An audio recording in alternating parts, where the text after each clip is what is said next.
Time with DeRusha. Now, live from Minnesota's biggest microphone, here's Jason DeRusha.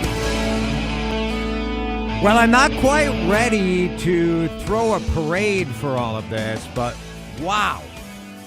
Big development today with the border czar saying they're calling it. They're getting out of here over the next week. Do you believe it? Well, I don't know. A lot of BS being peddled today as far as I'm concerned. Drive time with DeRusha. It's Jason. You heard Laura with the news updates, and the news has been developing quickly today, so she'll keep you updated throughout the next couple of hours. Dan Cook here as well. We start with the biggest story in Minnesota and the biggest story all around the country. And I say there's been so much BS today because Tom Homan came up and said, mission accomplished. Mission accomplished. And I got to tell you, since Tom Homan showed up, I do think there's been an increase in conversation, but I'm not sure I buy this idea that there's been much of a difference in cooperation. And I don't know if people living in our cities, in our suburbs, and all around Minnesota, I don't know if you feel like anything changed.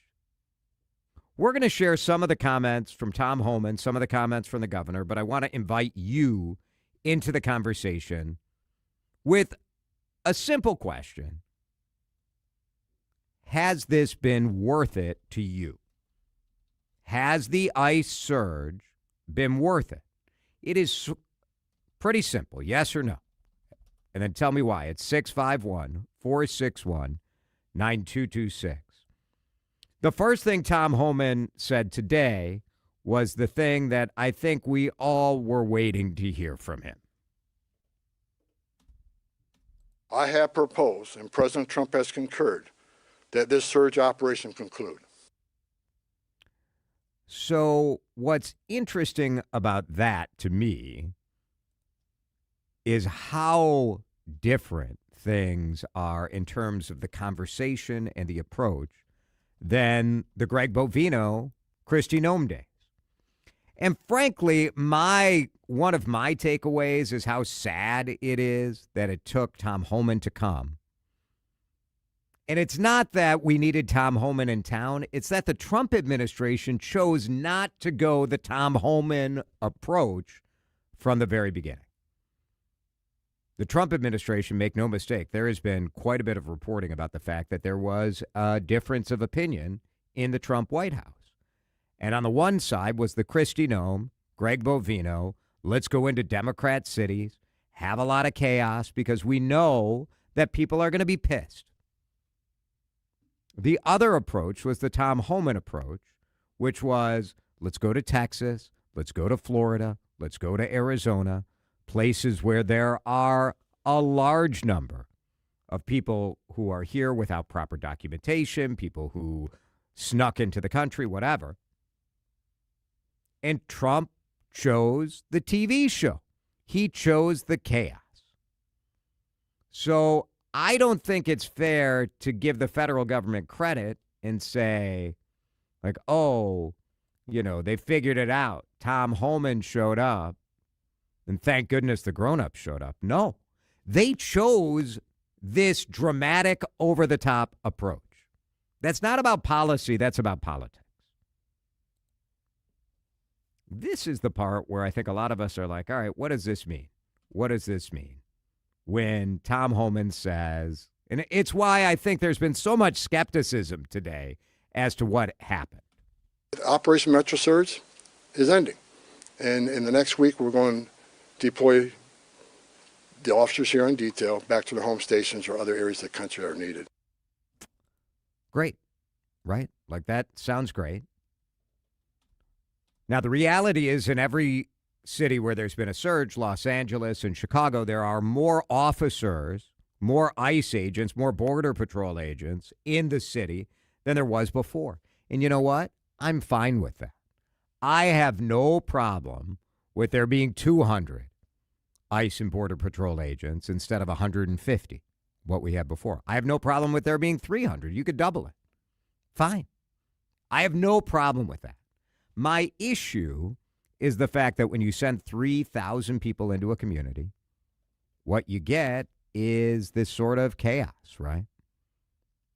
If you have an extra 100 people doing work here, now, would I do that if I were the federal government? No, I would deploy people to areas where there are more, the worst of the worst, than there are here. I just think if you have 200 people looking for people who are undocumented here, looking for people on a target list, to me, it feels like a waste of your resources. But let's see if these guys actually leave. Now, no one in politics ever admits that they screwed things up. This is as close as I think you're going to get. There were some issues here, and we addressed those issues. But I'm not going to sit here and say anybody did anything wrong and that, they were, unprofessional. Oh, God forbid. I'm going to say there's some issues here. Just issues. We fixed those issues. Yeah. We've had great success with this operation. Been amazing. And we're leaving Minnesota safer. Okay. I'd love your reaction to that as well. Is Minnesota safer? Is Minnesota safer today? Ugh. Now, the governor today, I think, brings up the issue that we'll look at maybe more going forward. But I'm not super optimistic that there's going to be a big bucket of federal money or someone's going to come and apologize. I think basically what happened is they came here, they created chaos, there's been some economic damage, and we have to fix it. We have to fix it, which sucks. But I do think it's people who stood up that got the attention, the country got the attention, the world turned public opinion against this. It wasn't our political leaders. I don't think our political leaders did a bad job, but I do think it was regular people that got the world's attention. And I do think regular people are going to be the ones who are going to help our businesses turn around. Here is Tim Walz with his first reaction today.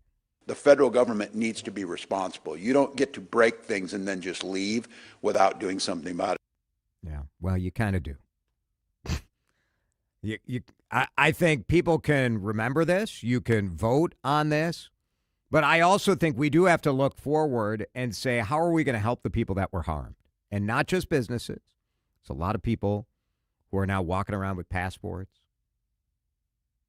I will say my ongoing worry, well, maybe I'll talk about that a little later, what my ongoing worry is. Because it came out of a conversation with an American citizen who is an immigrant last night at the Timberwolves game. Because she has changed based on what happened here. Was it worth it? Texters at 651-461-9226. We are safer when ICE leaves. We were safer before ICE showed up. Another texter. Minnesota will only be safer when ICE is completely out. ICE is never going to be completely out. But I assume, well, I don't know. When you guys say ICE completely out, do you mean back to sort of what it was? Back to like a reasonable number of people? Or do you literally mean over? I want to be over it. Texter, thank goodness ICE surged in Minneapolis, given Minneapolis is severely understaffed to unenforce laws. I hope the surge quietly continues. I mean, I could not disagree with that more.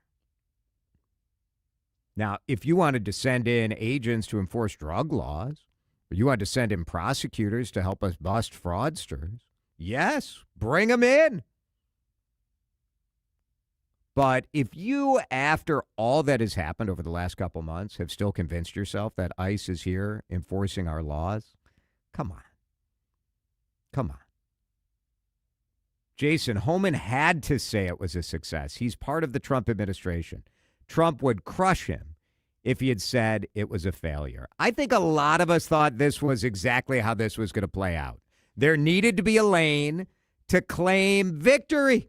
We did it. I got all those losers in Minnesota to cooperate. Jeff is in Sauk Rapids. Jeff, I don't know that they got anything that's different other than maybe some, like your Minneapolis, like the state patrol and some of the county sheriffs have been a little more active in sort of, being there to arrest some protesters when they declare something a protest that's gotten out of control. I don't know that much has really changed over the last 2 weeks. What do you think? No, I agree entirely. All they did with Homan was, like you said, they got an exit lane. I have absolutely no reason to think Minnesota is safer. You kind of had three questions going there. Yeah, sorry. No to one of them. My boss will be mad. They always want me just to have one question. That's okay. No to it was not worth it. And what did we learn? I am still absolutely aghast at the ease with which a tyrannical president can turn a country into a police state in violation of the Constitution and quite a number of state and federal laws. Thanks, Jeff. The party of small government and state rights got real quick to be on the side of, well, the law is law. Federal government can do what they want. Kyle's in Robbinsdale. Kyle, what is your kind of gut reaction as to all of the developments today? Yeah, it's kind of like you said, the whole victory claim. I don't think it's going to be over. I saw a couple nasty videos out of Philadelphia this morning and last night where they're actually going more into people's houses unannounced. So I think it's training ground for a group of people to be trained to go into people's houses, break laws, and do things unconstitutionally. And I think it's a training ground for the people like us to have that fear. Kyle, thank you. 651-461-9226. Was it worth it? We'll keep talking about that when we come back on CCO. This is Drive Time with DeRusha on News Talk 830 WCCO. Some things are easier said than done, like packing your carry-on and getting everything to fit. Whew. Other things are easier done than said, like getting $500 cash back when you open a new TrueStone checking account, so you can bag back some cash back to stash in your backpack. Hard to say, but easy to do, because our digital switch kit makes setting up your new TrueStone checking account practically effortless. Easy and $500? It's true, because we're TrueStone. Open by December 31st, and within 60 days, set up a $5,000 direct deposit and e-statements. Membership required. If the last real estate agent you hired couldn't sell your home, you need to call my friends from the John Schuster Group. Coldwell Banker Realty. Hi, it's Vanita. The good neighbor agent goes the extra mile. John's marketing system helps him sell houses fast for the most money possible. Curious what your home is worth? John will tell you for free. Type in your address, johnschustergroup.com. Buy a home, sell a home, we'll get you moving. johnschustergroup.com. Terms and conditions may apply. Jordana here. Resolution or not, if you haven't made a plan yet, I'm talking about a life plan. An estate plan, a plan for, your stuff. I know you don't like to think about what might happen if something happened to you, if you became incapacitated or even worse. But you know what? You got to do it. If you don't have that will or living trust or a power of attorney or a healthcare directive, consider this your swift kick in the pants to get it done. And when it comes to estate planning, I recommend my dear friend, Matt Gutman. Matt has helped me so many times. I'm talking medical powers of attorney, plans for the kids when they go off to college, and his full estate plan for me and for Mark. He's done it for my family. He can do it for you too. He and his partner, Jamie Reff Wagner, will do an incredible job for you, and you will be happy it's done. Call Gutman Law today, 612-895-1616. GutmanLaw.com, 612-895-1616. GutmanLaw.com. Peace of mind today for tomorrow. Roses are red, violets are blue. Honey's sweet, but not as sweet as the sweet deals Barufka's has for you. Your poetry needs work. I'm waxing poetic over Barufka's Sweet Deals event. Up to 24-month, no interest, no down payment financing. Free metro delivery with the purchase of a furniture protection plan. And free furniture cash with a donation to the local food shelf. All of Barufka's furniture is manufactured in North America, and 95.67% is made in the USA. Upgrade Upgrade your home with living room, bedroom, and dining room furniture and mattresses through March 2nd. Deals as sweet as honeydew vine water. Oh, Jim. Barufka's, no gimmicks, haggling, or hard-to-understand pricing. Showrooms in Minnetonka, Woodbury, and Burnsville. A recliner, a bed, or a sofa that's red, Barufka. Decidedly sweet. This is the story of the one. As an HVAC technician, he and his digital multimeter are in high demand. So when a noisy office HVAC turns out to be a failing blower motor, he doesn't break a sweat.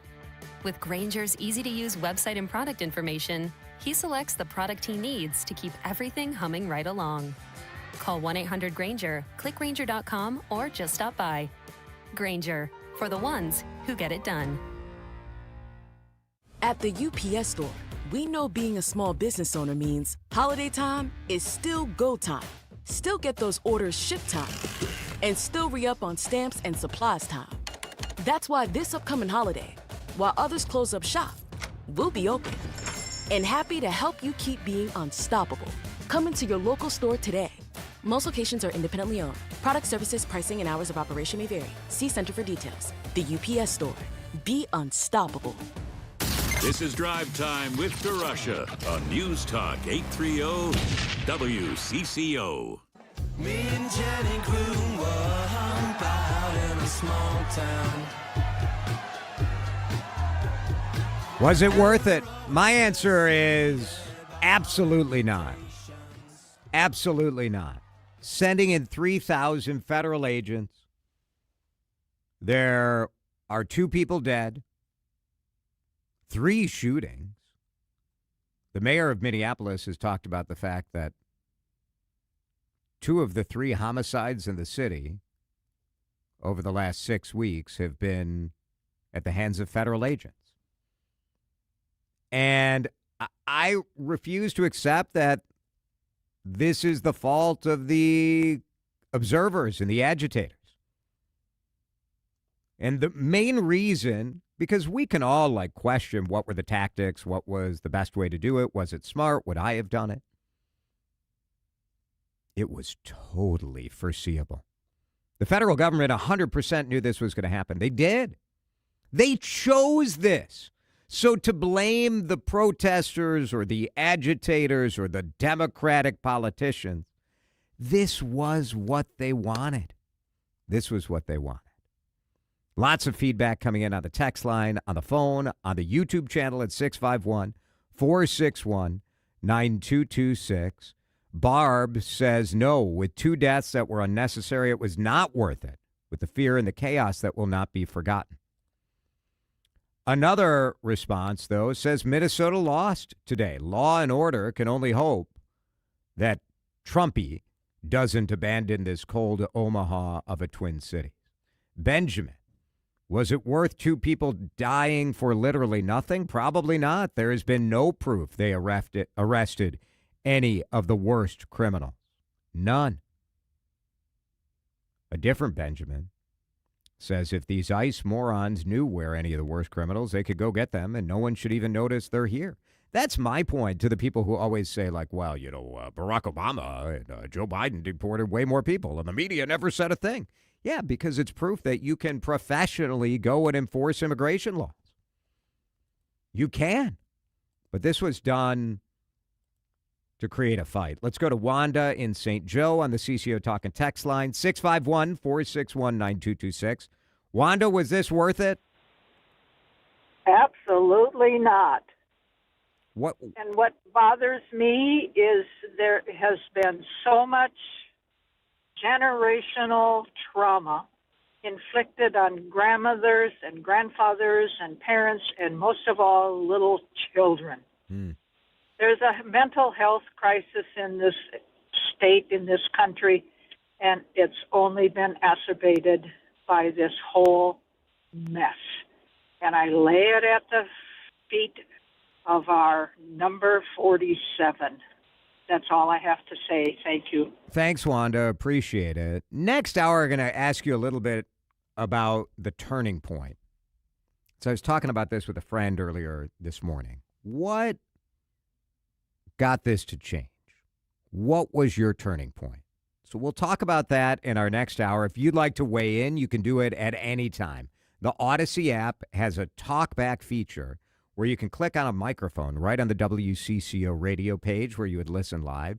So you just search WCCO, click on it, and then click the microphone. And you can send that right to us, and we'll play back some of your feedback in the 4 o'clock hour. We'll have the mayor of St. Paul with us at the top of the hour at 4 o'clock as well. St. Paul Mayor Kaohly Her. And I'll ask her about the separation ordinance. You know, this sanctuary city idea. Is that something they should reconsider? We'll talk about that at the top of the hour. But now we're going to break. Well, you know what? Let me read 2 more texts. Because a lot of you are texting about fraud, which I would say, if you are a Republican in Minnesota right now, you should be so glad that the ICE surge is going to end, because now maybe you have a shot of building some energy around the issue of fraud. How much of Walz's $10 million ICE surge aid will be stolen via fraud? Another $250 million? Asked the texter. Another one, Walz does not mean a single word of what he says because he's not going to fix the billions and billions and billions. I don't know that he lost that many billions. How many billions do we have? I do think that issue is will come back. It will come back. But this was rough. Jason, I agree with you 99% of the time, but today is the day I got to sign off because I can't believe what I'm saying. I'd love to know more about what you disagree with. We're going to break. I do want to talk about another topic that's going to be a hot one, and that is sports gambling. We just had the Super Bowl. Big money wagered over the weekend, but in Minnesota, legally, no. Is this the session that it will change? We'll talk to somebody who's trying to get that done when we come back. This is Drive Time with DeRusha on News Talk 830 WCCO. When is the last time you looked at how much you're spending on your home and your auto insurance? It's Jason DeRusha. If you're like me, a relatively normal human being, you sort of don't pay attention to it, right? The bill just comes, you pay it, you don't think about it. The Canopy Group does things differently. Not only do they give you the best coverage at the best price because they have access to 16 different insurance companies instead of one, so you call the Canopy Group, and they take your scenario, your home, your auto, your zip code, your family situation, and they get you the best coverage for the best price. You don't just have one guy, one company. 800-967-3389. So what they do that I love as a customer is that every year I get an email that says, hey, Jason, we're just so you know, we're going to take your scenario and put it out to market again and see if we can get you better coverage or a better price. They do it every year. You don't have to even think about it. This is mind-blowingly awesome. Because you have peace of mind that you're getting a fair deal.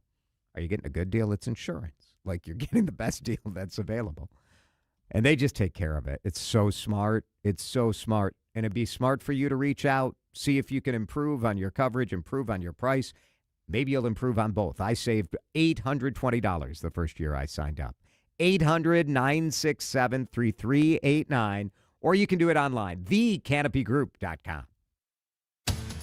Introducing the WCCO Fan Starter Pack. Everything you need to blend in with real Minnesotans who've already mastered the art of listening to and loving WCCO. You'll get an imaginary magical station mug that refills itself every time the Twins score. Here comes Byron Buxton. He will round. He will score! A pocket-sized field guide to speaking Minnesotan. You betcha. And a limited edition Vanita Sakar alarm clock that wakes you up with... Good morning, good neighbor. I'm Vanita Sakar. Still not enough? We'll throw in a Jason DeRusha bobblehead that judges your brunch choices. The News Talk 830 WCCO Fan Starter Pack. Get yours today. Or just tune in. That works too. Don't let tax refund worries hold you back. File now with TurboTax on Intuit Credit Karma. They'll find every credit and deduction to help you get every refund dollar you deserve, or your money back. Start filing today in the Credit Karma app. Hey, Adam Carter here, inviting you to join me November 30th to explore tropical Costa Rica with Colette. We'll stay in the Monteverde Cloud Forest, a place you have to see to believe, where trees grow to heights of 100 feet and the wildlife is abundant, from butterflies to sloths. Enjoy breathtaking views in Nature's Museum. Visit a coffee plantation to learn the history from the bean to the cup. Plus, relax in a resort on the most beautiful beach of Guanacaste. This and so much more. Colette handles all the details: flights, meals, hotels, and local experiences. Your only job is to have the time of your life. Do not miss out. Call Colette at 866-436-6734 or visit WCCOradio.com to learn more. That number again, 866-436-6734. Let's go to Costa Rica. Time to find out how it's moving on the roads and what's moving in via the skies. This is traffic and weather together on CCO, starting with a check of the commute. Crash still in place, 694 eastbound near Central Avenue. The activity off the left side. Slowdowns in place as you make way toward Highway 100. If you're up on the north side of the metro, some good news for Highway 65 northbound Bunker Lake Boulevard. The crash cleared. All lanes have opened up. Traveling 694 westbound, got some slowdowns there. Highway 36 heading out to Highway 61. Terry Peterson, News Talk 830 WCCO. Chanhassen Dinner Theaters presents Guys and Dolls, a high-rolling musical spectacle packed with iconic songs and dazzling dance numbers. Don't miss this Tony Award-winning Best Musical, Guys and Dolls. Tickets at chanhassendt.com. Now, the latest conditions and the outlook for the next few days with your CCO forecast. CCO forecast time brought to you by our friends at Chanhassen Dinner Theater, always entertaining you. It's warm. Here is Chris Schaefer. And it gets even warmer. Partly cloudy, 29 the overnight low tonight. That's warmer than our average high this time of year. Partly cloudy and 44 tomorrow. Plenty of sunshine for your Valentine's Day plans. A high near 49. The daily record high for Valentine's Day is 50. We're going to come awfully close. It does stay dry until Tuesday when some rain showers come our way because it still stays mild. I am looking at 45 degrees in downtown Minneapolis. It is sunny. It is too warm on CCO. You're listening to Drive Time with DeRusha. He's quirky. I like him. He's kind of goofy. I do too. I think he's great. On News Talk 830 WCCO.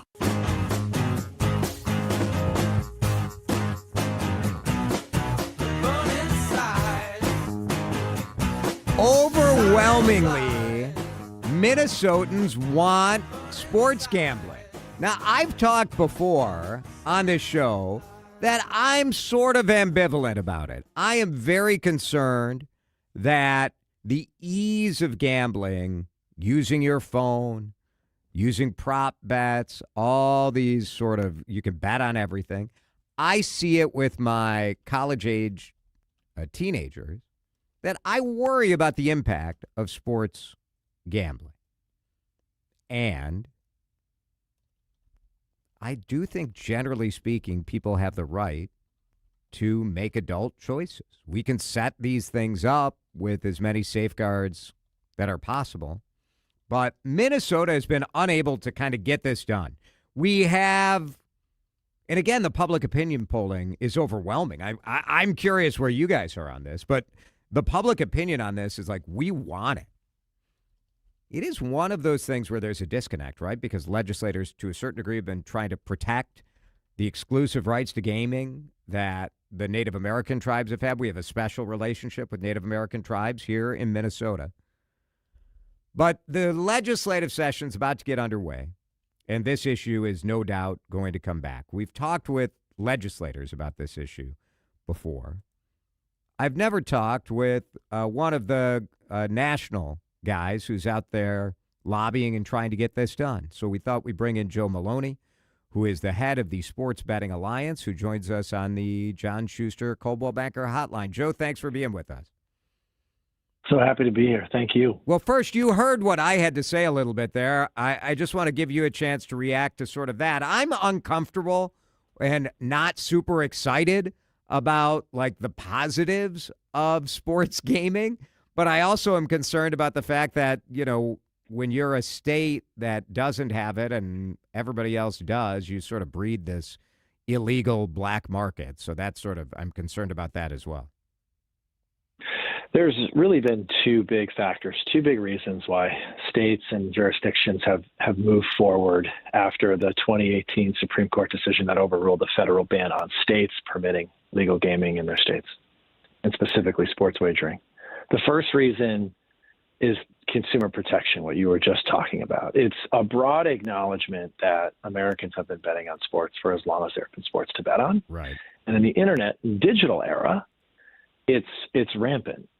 They don't necessarily need to rely on a bookie's not going to pay for advertising on a football broadcast in the 80s and the 90s, but a bookie, an offshore bookie, a corporation domiciled in Costa Rica and Curacao, they've got a lot of ways to target Minnesotans and other residents of jurisdictions where sports wagering remains illegal or remains banned. And that's on the internet, and that's on social media platforms, and that's on YouTube.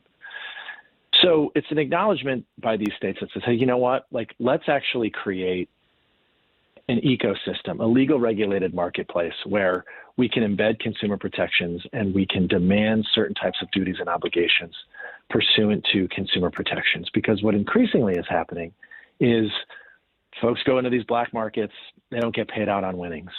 Their privacy is violated. Their identity is stolen. You get scammed. And then they don't have recourse. Right. Because you're in an illegal market. They call the attorney general's like, there's nothing I can do. They're based in Curacao. The State Department's not returning my call, right? So that's one reason. The second reason is tax revenue, and that's no different than any other type of liberalization of something that's previously illegal and have it become legal, which is it allows you to not necessarily take any kind of credit for inventing the activity, but saying, you know what, it exists, let's legalize it, and let's regulate it, and let's tax it. And so let's derive tax revenue from it that can be used for any number of priorities that we deem critical or important. All states handle that differently. And so that's a conversation to also have. But Minnesota, you said it in your lead up, there's a multi-stakeholder dialogue that is very, very, very important. It is a state that has a very proud tribal community. It is a state where gaming has been exclusively deferred to the Native American tribes. That is but one factor in an overall important multi-stakeholder dialogue on how we bring this activity out of the shadows into the light of day and allow some Minnesotans, not all Minnesotans, but some Minnesotans that want to engage in this product as they enjoy a ball game or a football game, whatever it might be. So happy to continue this conversation. And we should also talk about some of the concerns you brought up about your college-age kids. Yeah, it makes me nervous, to be honest. And both of them have talked about, sort of the dopamine hit you get when you place that bet. And it's always, I don't know, it's like the drug dealers of our children, right? Like your first bet is free. You get $100 in your new account when you set it up. And both of them go to college out of state where it is legal. But makes me nervous. 18 and 20. Sure. I worry that we're creating an opportunity for people to do something, and I'm skeptical that the extra state revenue is going to be worth the families that fall apart. Yeah, no, and I think these are super important conversations because I think, today you're having conversations with your kids that, on different types of activities that maybe your parents didn't have with you. I'm experiencing that right now as a parent. My 12-year-old, I was watching a game with him recently, and he said, I'm so happy the Lakers are winning. I picked them to win, and I about fell off the couch. Well, it turns out in his video game that he plays, there's an opportunity to do pick'em and get virtual currency without wagering anything. So that activity prompted the discussion that I wasn't expecting to have with him for another few years. The bottom line is that today's generation of kids, teenagers and college kids, they're growing up in gaming ecosystems, video gaming ecosystems. Roblox, a very popular game for children, has what's called loot boxes, where you wager your virtual currency to see what surprise is in the box. And then what happens? They get a dopamine hit and they come back to their parents and they say, I need more money to buy these virtual coins. It's surrounding children, right? What the legal marketplace does is, one, it says you have to be of a certain age to use this product. And the prevailing legal age to wager throughout most of the 40 states where this is legal is 21. And there's age and identity verification that you have to comply with, that you have to provide in order to open an account. And then there's another layer of verification when you go to actually deposit, and provide bank account information or Venmo or PayPal and the like. So if your children, while in college, are underage in that jurisdiction and they're betting legally, they're doing it through a proxy, which is against the terms of service and against the law. And we have ways to try to identify that behavior and catch that behavior and report it as legal operators. But again, that speaks to a vast unregulated category of gaming, and particularly sports wagering, that is actually affecting the college student, the 18 to 21 population. But all that being said, we do have to begin to think about when we can have these conversations. And we have companies here in the legal regulated marketplace that if people and parents want advice on how to do that, we can do that. We're also funding the types of problem gambling and responsible gambling services that are platforming these types of resources and toolkits for parents to do that. But the main message here from my industry, and I represent the 5 largest online sports wagering operators in the country, we're not here to say that disordered gambling doesn't happen. We're not here to say problematic gambling cannot happen. It can. I mean, look up the definition of gamble, right? It's a risky action with some expectation of a reward. There's risk involved. But what we simply try to do is ensure that everybody has the opportunity to do this responsibly, and I can get into more specifics if you'd like to. We are visiting with Joe Maloney, who runs the Sports Betting Alliance, that group of the biggest online, the biggest sports betting companies out there. What is your sense in Minnesota? I know there's a bill that State Representative Nolan West wants to bring up this year. We saw this last year. There wasn't much action. Like, what is your sense as to whether this has a shot this year? Well, the easy joke to that is you're asking me to put odds on it. So I'm not, despite working in the legal regulated gaming industry, I'm not a political prognosticator. Here's what the companies that I represent are trying to do. We're trying to get this done, period, full stop.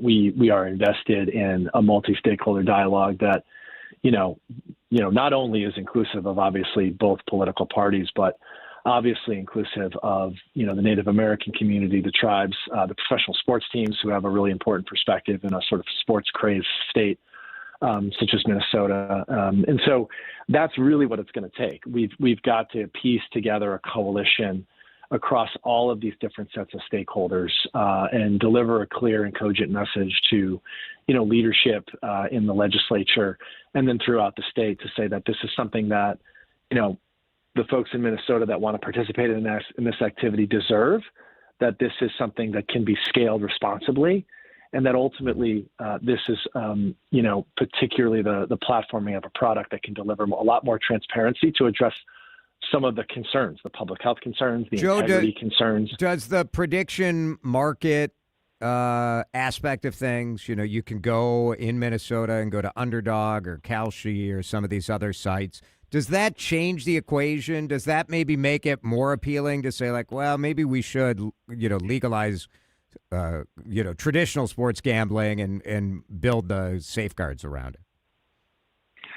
It is an incredibly dynamic topic right now in this conversation in jurisdictions such as Minnesota that have yet to legalize sports wagering. Because the state's getting bupkis out of this, right? One player in the prediction market space, Kaohly, did $1 billion in volume leading up to and during the Super Bowl. $1 billion, and assuredly Minnesotans were a part of that.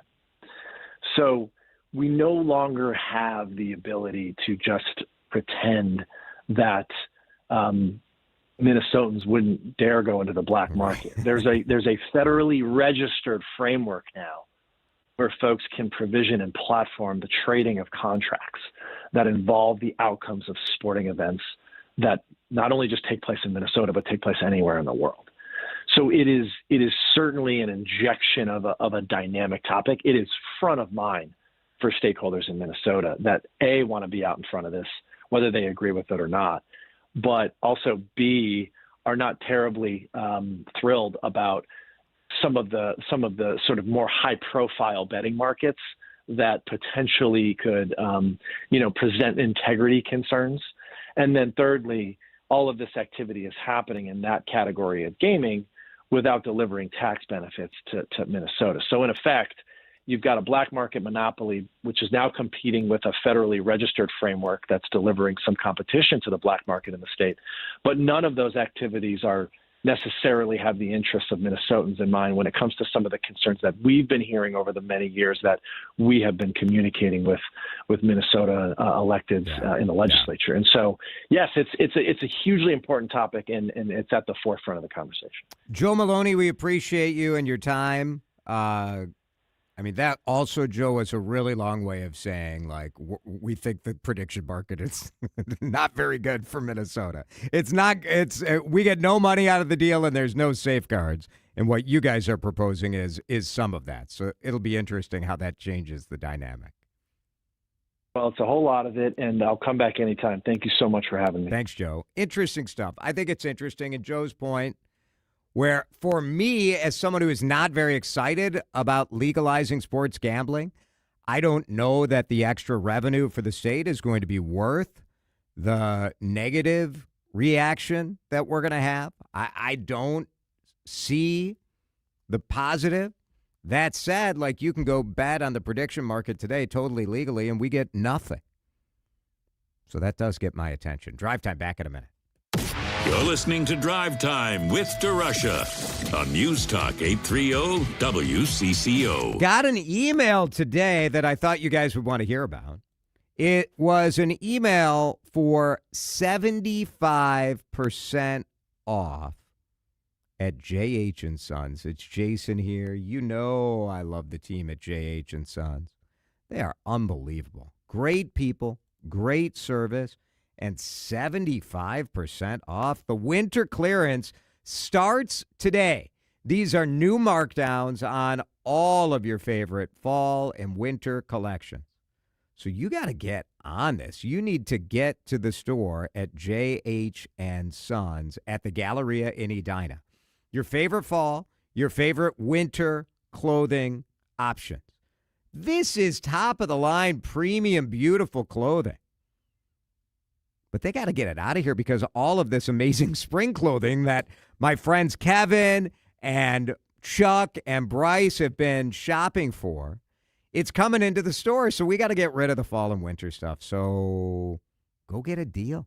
75% off. Amazing. I'm going tomorrow because I got to see what's 75% off.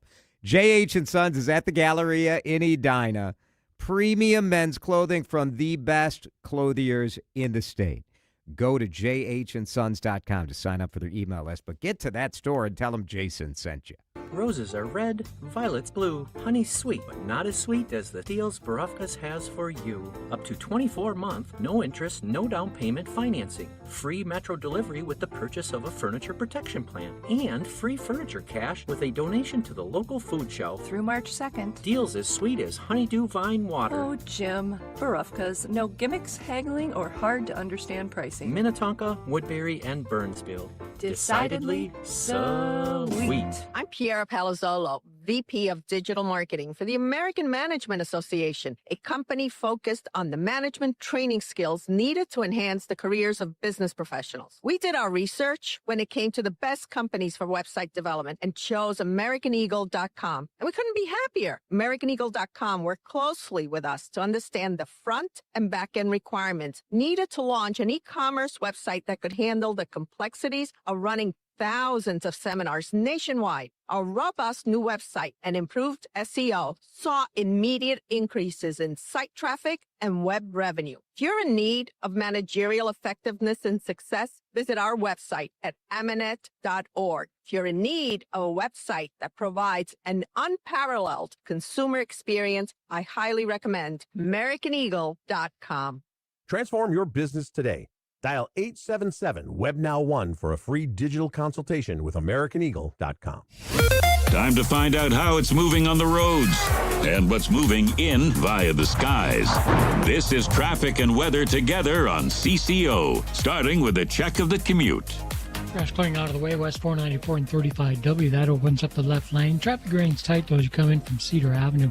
Traveling West 94 into downtown Minneapolis, that slows past Riverside, 610 eastbound. Got your slowdowns in place as you make way between Broadway and University Avenue. Jerry Peterson, News Talk 830 WCCO.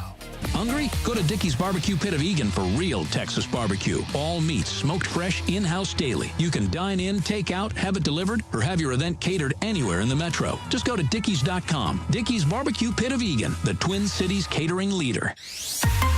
Now, the latest conditions and the outlook for the next few days with your CCO forecast. Forecast brought to you by Dickey's Barbecue Pit of Egan, Twin Cities catering leader. Tonight, the low is 29. Tomorrow, 44. Saturday, the day of love. Oh, the Valentine's Day is going to be heating up in the Twin Cities. 49 steamy degrees. It's going to be mild and dry until Tuesday. It's going to rain on Tuesday, but I'm going to be in Florida, and I don't care. Right now, it's 45 on CCO. Your daily detour into sharper conversation. Drive time with DeRusha on News Talk 830 WCCO. I look good. Yo, take my picture. Is it wrong to say we don't care, Dan? When I go on vacation, what I want... I mean, look, no...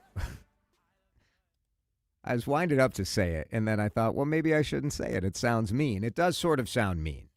When I go on vacation, I want everyone back home to be miserable. Why would you think that sounds mean?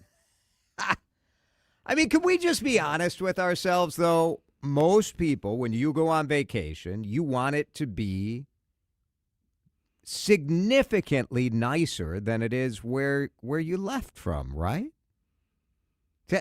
Tell me if I'm wrong on this. It's 651-461-9226. But when I go on vacation, now, this fall I'm going to Ireland. You don't go to Ireland because of the weather, right? Right. Those rolling hills are lush emerald green for good reason, and it's not balmy temperatures and dry day. No, it is not.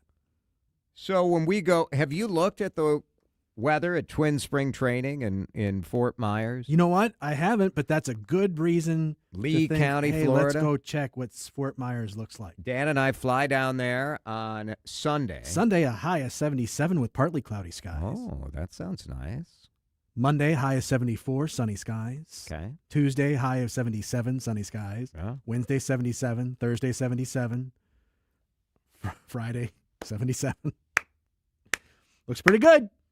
That's pretty good. It's pretty good. 77 is, will you be wearing shorts? Am I going to get to see those legendary Dan Cook gams? Oh, boy. Doubtful. Possible. I'll pack a pair of shorts, but I don't know if I'll be wearing them or not. I think generally I wear pants. And I think that our boss could take that soundbite and you may hear that as a you might, yeah. rejoiner. Generally, 355, Brad. It feels weird to me to wear shorts in a work context. I know it's pretty casual around the ballpark and stuff, but I don't know, that still feels kind of odd to me. You know, off days when we're out on the beach or whatever, then it's a different story, obviously. Are we going to be out on the beach? You I and don't know me? about we. If we might be. Take like a tender walk together? No. I I didn't say we together. You know, at different moments, you and I may venture across the way to the Fort Myers beach there. But, I mean, look, we were down there, was it 2 years ago? It was 20 inches of snow back here? Yeah. Oh, that was the best trip we ever took. I mean, I wasn't sorry so about it. I wasn't sorry about it. I'm not rooting for bad weather back here. I just know it's going to be nicer down there. Benjamin says I'm not wrong to root for much better weather and for you guys to be suffering, but I'm just evil. That's fair. I think it is. Audrey says, you're killing me, Smalls. Nice baseball reference. Appreciate that. I think we just, generally speaking, like vacation is a little bit more enjoyable when you know people who are not on vacation are a little bit miserable. But we are not on vacation, Jason. Oh, that's true. We are working hard to bring the people we're a flavor yeah. of spring training. Correct. We will no vacation. We will video stream the show. Yeah. So you can still watch us on the. And by the way, if you haven't gone to the WCCO radio channel on YouTube, where you go to just, search WCCO radio. But if you click on videos, you can watch all sorts of different segments from the show. It's pretty. We spend a lot of time curating this. And by we, this is what I do in the morning. You can see best pizza in Minnesota. You can see the 5 most innovative Super Bowl ads, Prince's favorite cheesecake. Texter asks if we're working or going on an expense report trip, an expense paid trip. Those aren't mutually exclusive. Another texter says, I daily make them want to have a worse situation than me. This message comes from Viking, committed to exploring the world in comfort. Journey through the heart of Europe on an elegant Viking longship with thoughtful service, destination-focused dining, and cultural enrichment on board and on shore. With small ships that bring travelers closer to the destination, there's more time to explore. And every Viking voyage is all-inclusive, with no children and no casinos. Discover more at Viking.com. When it's time to replace your appliances, Lowe's has you covered. Get up to 40% off select major appliances. And members get more like free delivery, haul away, basic installation and parts, and a 2-year Lowe's protection plan when you spend $2,500 or more on select major appliances. Our best lineup is here at Lowe's. Valid through 2/25 while supplies last. Selection varies by location. Excludes Massachusetts, Maryland, Wisconsin, New Jersey, Florida. Loyalty program subject to terms and conditions. Visit Lowe's.com/terms for details. Subject to change. You still got it, but your immune system weakens as you age, making it harder to fight flu, pneumococcal pneumonia, RSV, and COVID-19. Ask your doctor or pharmacist which vaccines you need. Sponsored by Pfizer.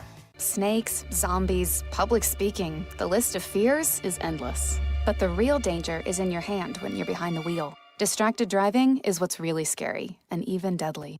Eyes forward, don't drive distracted. Brought to you by NHTSA and the Ad Council. Minnesota's source for news, weather, traffic, talk, and Twins baseball.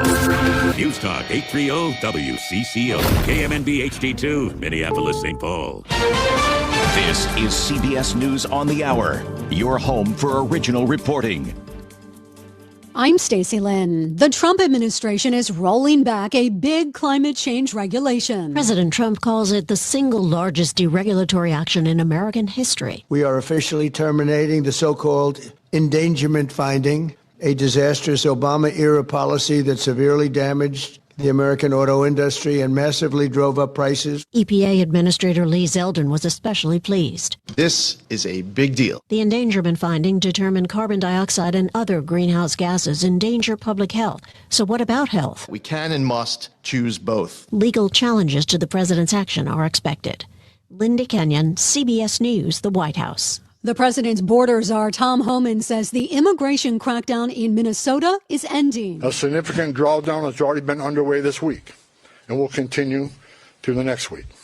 Now to Arizona, where the Pima County Sheriff's Department is calling on people who live near Nancy Guthrie's home to turn over any security camera footage. CBS's Andres Gutierrez says they've set up a special form online to upload video. Any neighbor here can, within a 2-mile radius, that may have captured anything out of the ordinary from New Year's Day till February 2nd, the day after she was reported missing. They say anything, any suspicious cars, any person that may not usually be in their neighborhood, they want to see that. A Virginia Supreme Court weighed in on a lengthy court battle involving an Afghan orphan adopted by a U.S. Marine and his wife. Correspondent Cami McCormick reports. The child's parents were killed during a U.S. raid in Afghanistan in 2019. Soldiers brought her to a hospital at an American base. Under the first Trump administration, the State Department said the U.S. was obligated to return her to surviving relatives. Then a Virginia judge granted Joshua and Stephanie Mast the adoption. When the child and her relatives evacuated during the U.S. withdrawal, the baby was then taken by Mast from a refugee resettlement center in Virginia. NASA and SpaceX will launch a crew to the International Space Station tomorrow. CBS's Mark Strassman. The weather's looking better, so that's a plus. We've got a crew of 4 that's going to spend about 35 hours or so getting to the ISS, assuming that this launch is a go. And right now, NASA feels pretty good about it. They'll be replacing the crew which returned to Earth last month. Liftoff is set for just after 5 a.m. Eastern Time. On Wall Street, it was a terrible, horrible, no good, very bad day with stocks plummeting. The Dow closed down 669 points, NASDAQ down 469. S&P was off 108. This is CBS News. The stars shine brighter on CBS Morning. This is a slam dunk. So cute. Gail came in singing for me today. On CBS Mornings. Minnesota's trusted voice. Every hour. Let's get you caught up with what's happening now on News Talk 830 WCCO. Clear skies, 44 degrees at 4:03. I'm Laura Oakes. The words many have been waiting for. I have proposed, and President Trump has concurred, that this surge operation conclude. After months of unrest, U.S. Border Czar Tom Homan announcing today the wind down of the federal immigration crackdown known as Operation Metro Surge. State and city leaders are now focusing on picking up the pieces and repairing the damage, both visible and invisible. In Minneapolis alone, Mayor Jacob Frey says some businesses lost between $10 and $20 million a week during the surge, not to mention the cost of police overtime. Frey telling WCCO's Chad Hartman officers were put through the ringer. They've also had to deal with the chaos and the fallout caused by an agency in ICE that was not equipped, certainly not well trained, and did not understand constitutional law. Frey says he's grateful for the unwavering community support during the surge and says he believes the entire country will rally around the city's resilience and what he calls the great comeback we're going to see in the coming months. Frey is in New York City this afternoon meeting with Mayor Zoran Mamdani on ways to protect immigrant residents in the city. Minnesota Governor Tim Walz, meanwhile, is proposing state aid to suffering businesses. This legislative session needs to be about recovery of the damage that's been done to us. Governor Tim Walz says he's proposing $10 million in partially forgivable loans for small businesses decimated by Operation Metro Surge. Deed Commissioner Matt Verilek. After 1 year, there would be an opportunity to seek 50% forgiveness on the basis of proving that you have had substantial impacts from the presence of the federal agents. Walz says his proposal should receive immediate bipartisan support to protect Minnesota businesses. He's also calling on the federal government to provide financial recovery. The federal government needs to be responsible. You don't get to break things and then just leave without doing something about it. Mark Fry, News Talk 830 WCCO. A judge's ruling will allow local businesses selling hemp-derived THC products to ship them directly to customers rather than requiring customers to purchase them in person. The complaint was filed by local business owners who argued the state's ban on shipping to customers doesn't comply with state law.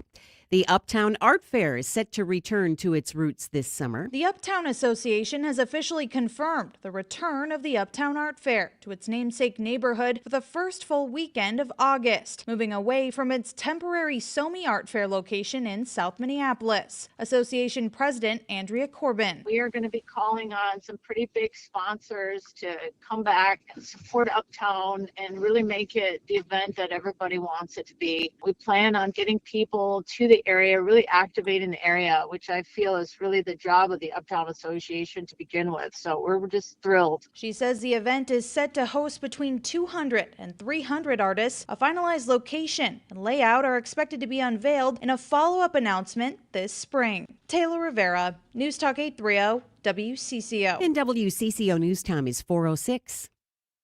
Time to find out how it's moving on the roads and what's moving in via the skies. This is traffic and weather together on CCO, starting with a check of the commute. Going to find a crash working west 36 as you move past 35E. Get ready for your slowdowns coming away from 61 and Gawker delays in place on the eastbound side as you move past Hamlin Avenue. West 94 slows into Minneapolis as you move past Riverside. Crosstown westbound got your slowdowns there from France Avenue, heading out toward Tracy Avenue. Trey Peterson, News Talk 830 WCCO. Now, the latest conditions and the outlook for the next few days with your CCO forecast. And with that, here's WCCO TV Chief Meteorologist Chris Schaefer. You know it's getting warmer when our overnight low tonight is warmer than our average high.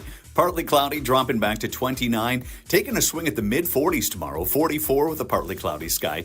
Plenty of sunshine for Valentine's Day and a high near 50. It does stay mild and it stays quite dry. I don't see any precipitation till maybe some rain next Tuesday, followed by some snow on Wednesday. Mostly clear right now, 44 at News Talk 830 WCCO. Ice in the forecast. Ice in our neighborhoods. This is the place to get the latest on both. News Talk 830 WCCO. Good questions. Topics you'll probably talk about at dinner. Places to go for dinner. This is the Ride Home Reimagined. Welcome to Drive Time with DeRusha. Now, here's Jason DeRusha.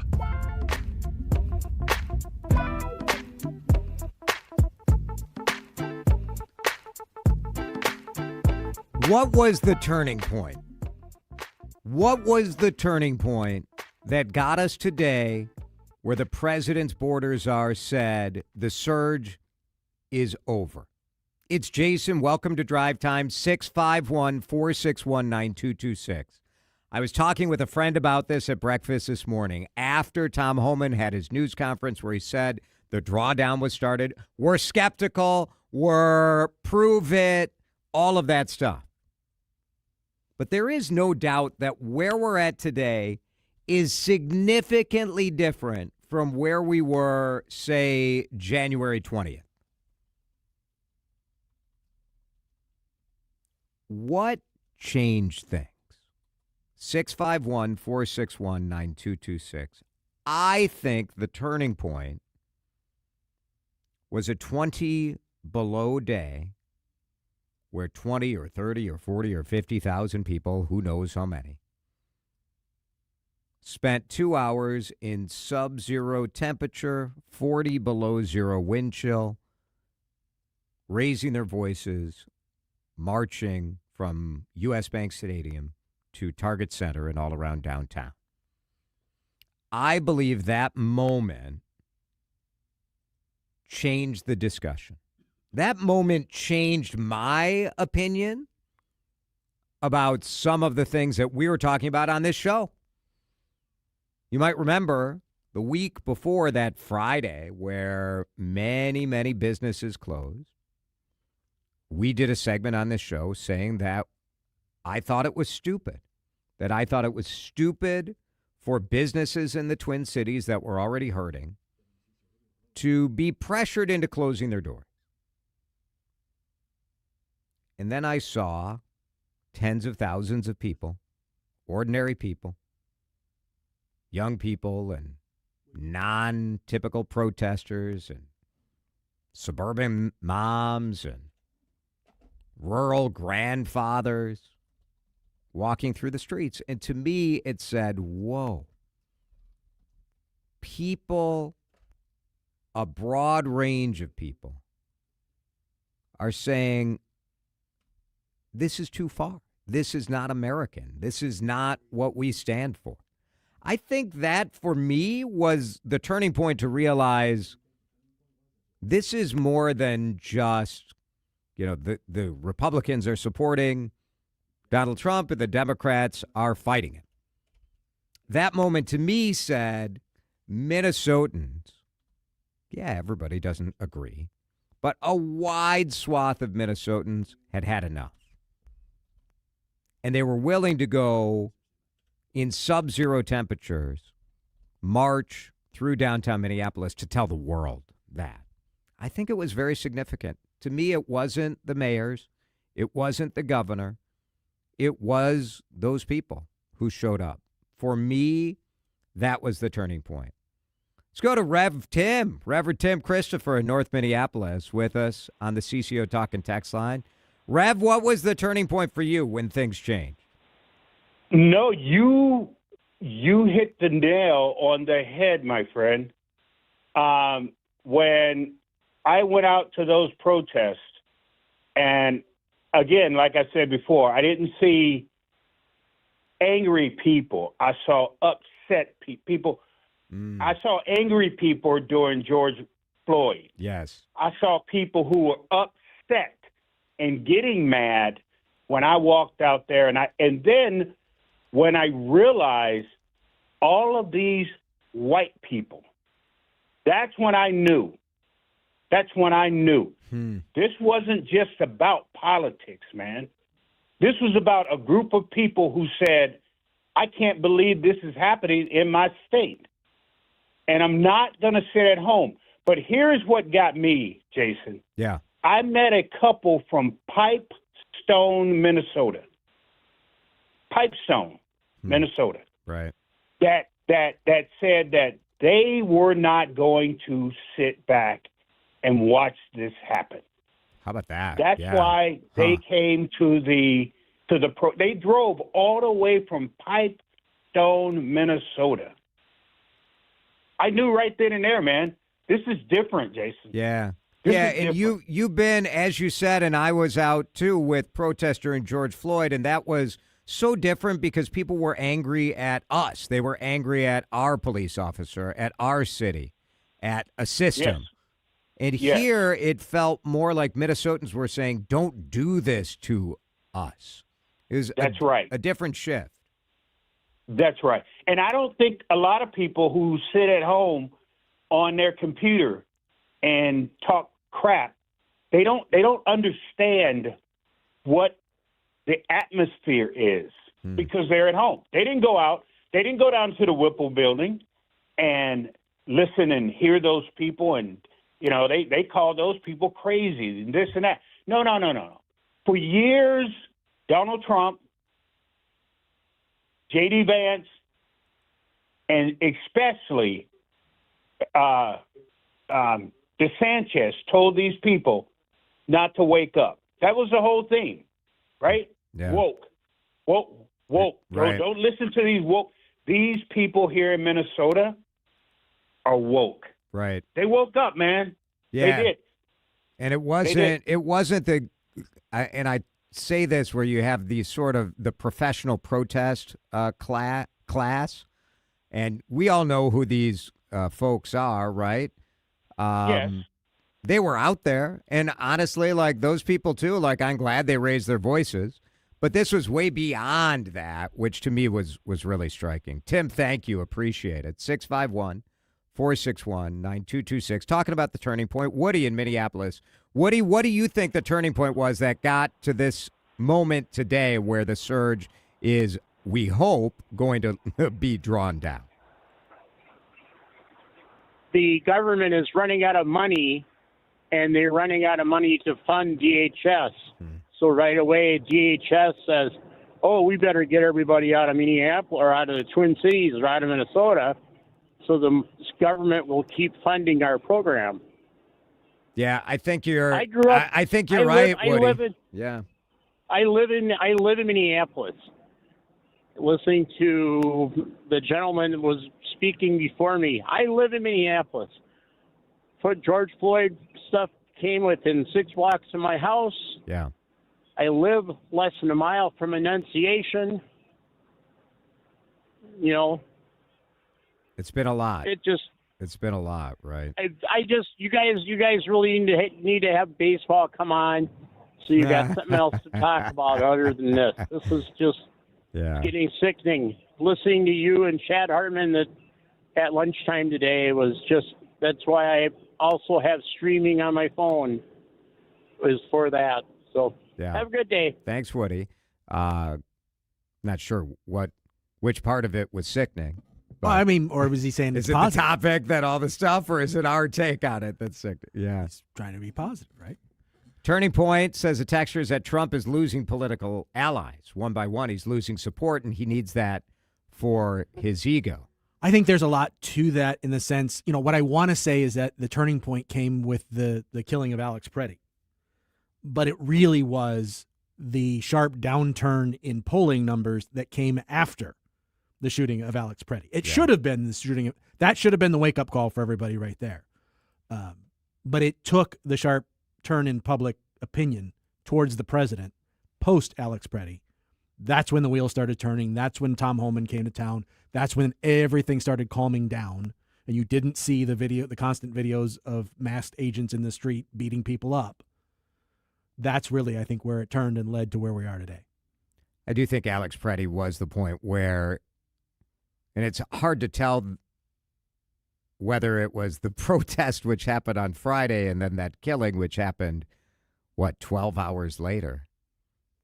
But I think that 1-2, for me, was the turning point.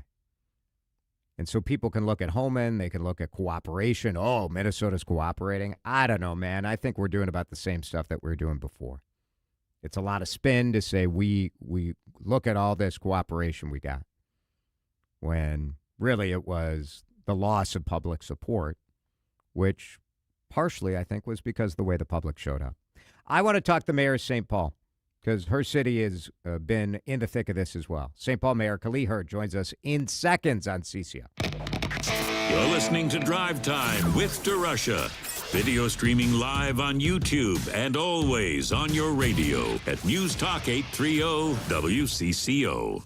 You should never have to wait months on end for your home to sell, and you shouldn't ever sell it for thousands less than it's worth. It's Vanita here. My friends from the John Schuster Group, Coldwell Banker Realty, routinely sell houses fast and for the most money possible.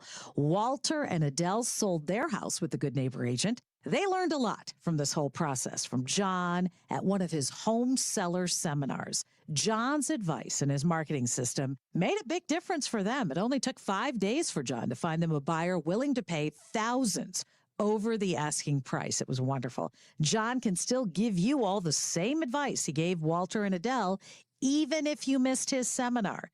You can learn what your home is worth. It's an important part of the process. Learn what your home is worth in seconds. Go to johnschustergroup.com. Buy a home, sell a home, we'll get you moving. johnschustergroup.com. Terms and conditions may apply. Staples presents That Was Easy. So I opened a restaurant and needed everything. Menus, signage, catering brochures. Everything and then some. I went to Staples. They printed it all and even suggested takeout menus. One money pit with a side of fries. But now at Staples, you get up to $125 off custom print orders. $125 off. Now you're cooking. Brand your business in a big way at Staples. That was easy. Shop Staples in store, online, or in the app by 4/4 to unlock. Exclusions apply. Visit staples.com/print for details. At the UPS Store, we know being a small business owner means holiday time is still go time. Still get those orders shipped time. And still re-up on stamps and supplies time. That's why this upcoming holiday, while others close up shop, we'll be open. And happy to help you keep being unstoppable. Come into your local store today. Most locations are independently owned. Product services, pricing, and hours of operation may vary. See Center for details. The UPS Store. Be unstoppable. Oh, could this vintage store be any cuter? Right? And the best part? They accept Discover. Accept Discover? In a little place like this? I don't think so, Jennifer. Oh, yeah, huh? Discover's accepted where I like to shop. Come on, baby, get with the times. Right, so we shouldn't get the parachute pants? These are making a comeback. I think. Discover is accepted at 99% of places that take credit cards nationwide. Based on the February 2025 Nielsen report. You've got a big day, so you use Unstoppable scent boosters to give your laundry non-stop freshness. So no matter how long the day goes, you Can't stop this power, this walk, this pose, this strut, this look, this talk. your clothes will be so fresh you can confidently strut into that end of the day meeting like a Boss, boss, boss, boss, boss, boss, bosses. Let's talk business in my office. Add new Unstoppables beads to your wash for 24-hour non-stop freshness so you can smell unstoppable. Drive Time with DeRusha. Please call into the Jason DeRusha Show. Let's go. If you have something to say to the people of Minnesota, say it on the radio. On News Talk 830 WCCO. Okay, let's bring in the mayor of St. Paul, Kaohly, who obviously has been dealing with the effects of the ice surge in her city. Mayor Herr, first of all, thanks for being with us. Give me your reaction to the news today, the announcement today that there will be an end to this surge. Well, I'm cautiously optimistic. I think, as you know, this federal government is extremely volatile, and one day they might make a decision, another day they could change their mind. And so I look forward to seeing a plan of the drawdown to reinforce the decision that they will be drawing down. You know, I noted today in an interview that I was doing for CNN that just yesterday we had this high-speed chase going through St. Paul in sort of a response that you would never see a St. Paul police officer or Minneapolis police officer doing. I guess, how would you characterize the change in your city over the last week since we had the announcement of the 700 agents leaving? Have things been calmer? What's your reaction on that? You know, interestingly, I was reflecting on that, that it felt a little calmer after that announcement of 700 drawdown, but then yesterday was a stark reminder that they were still here. Yeah.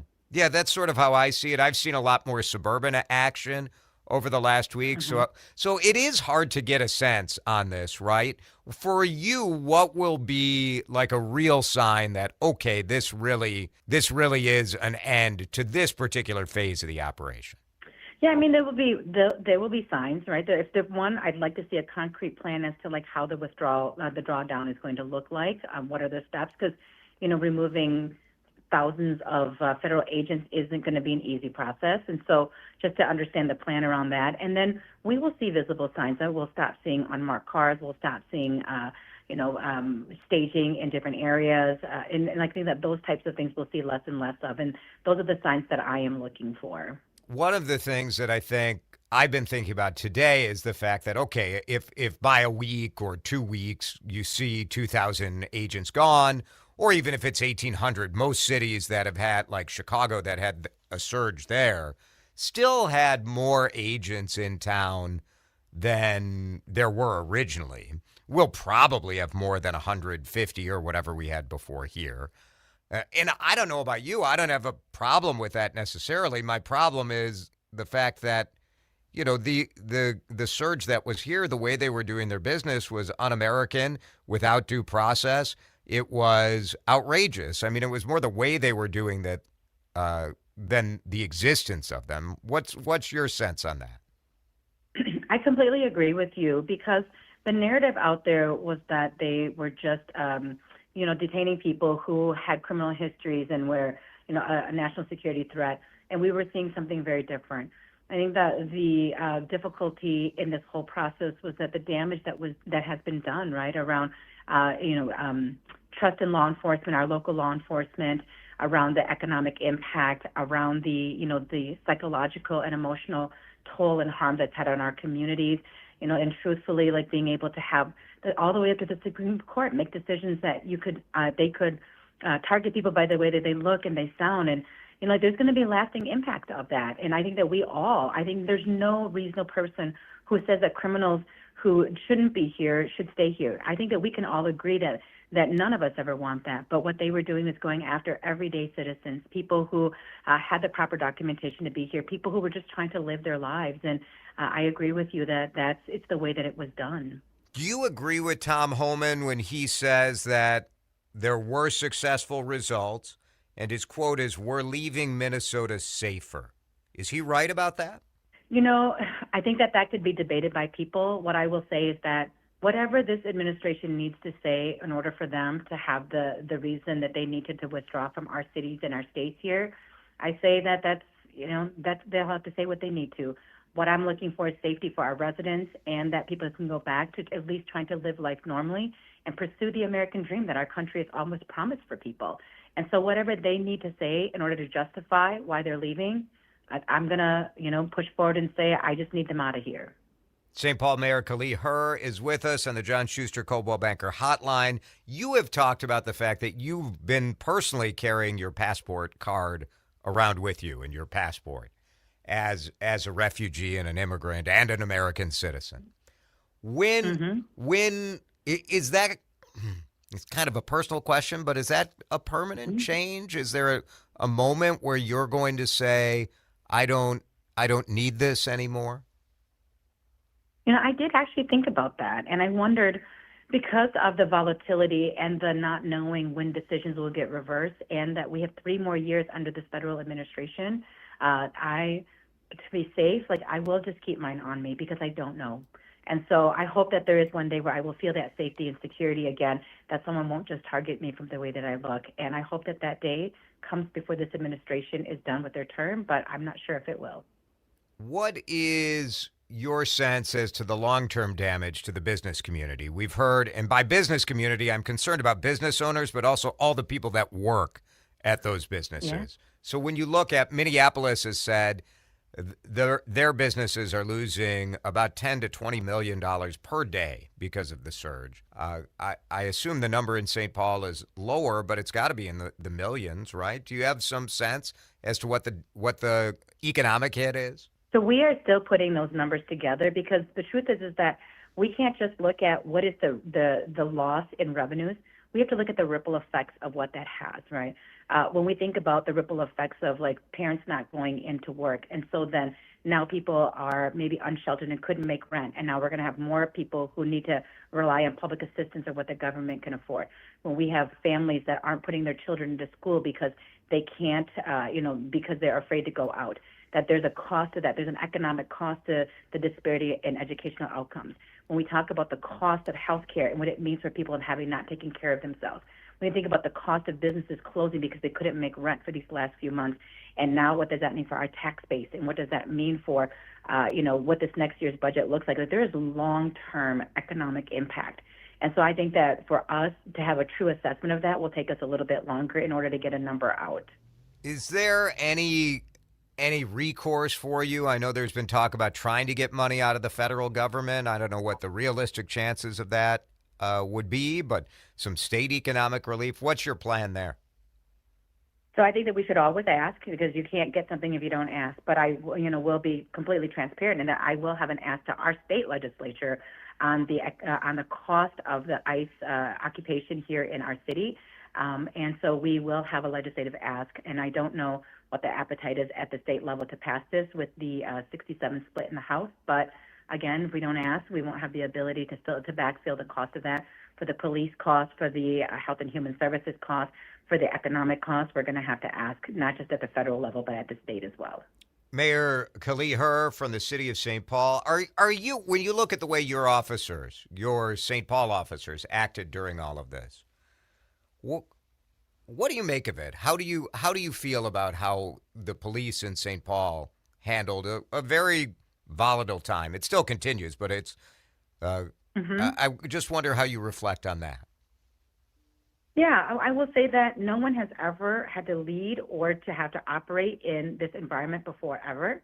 And so there were learnings that we all had. I think that there are ways that we could improve the way that we show up for public safety. But there are also things that we can take back and say, like, these were strengths that we had. When it meant to comply with the separation ordinance or to not help with immigration enforcement. Like I said, there are learnings from all of this, and our chief has been extremely open with sitting with me and having these conversations about how do we improve our processes, how do we work better with community, and how do we make sure that police shows up. And even if it's just that they can't interfere with federal agents' operations, that they are there to videotape and to also stand as a observer to help provide with the evidence that the individuals need. And so there are many ways that we'll continue to improve on this.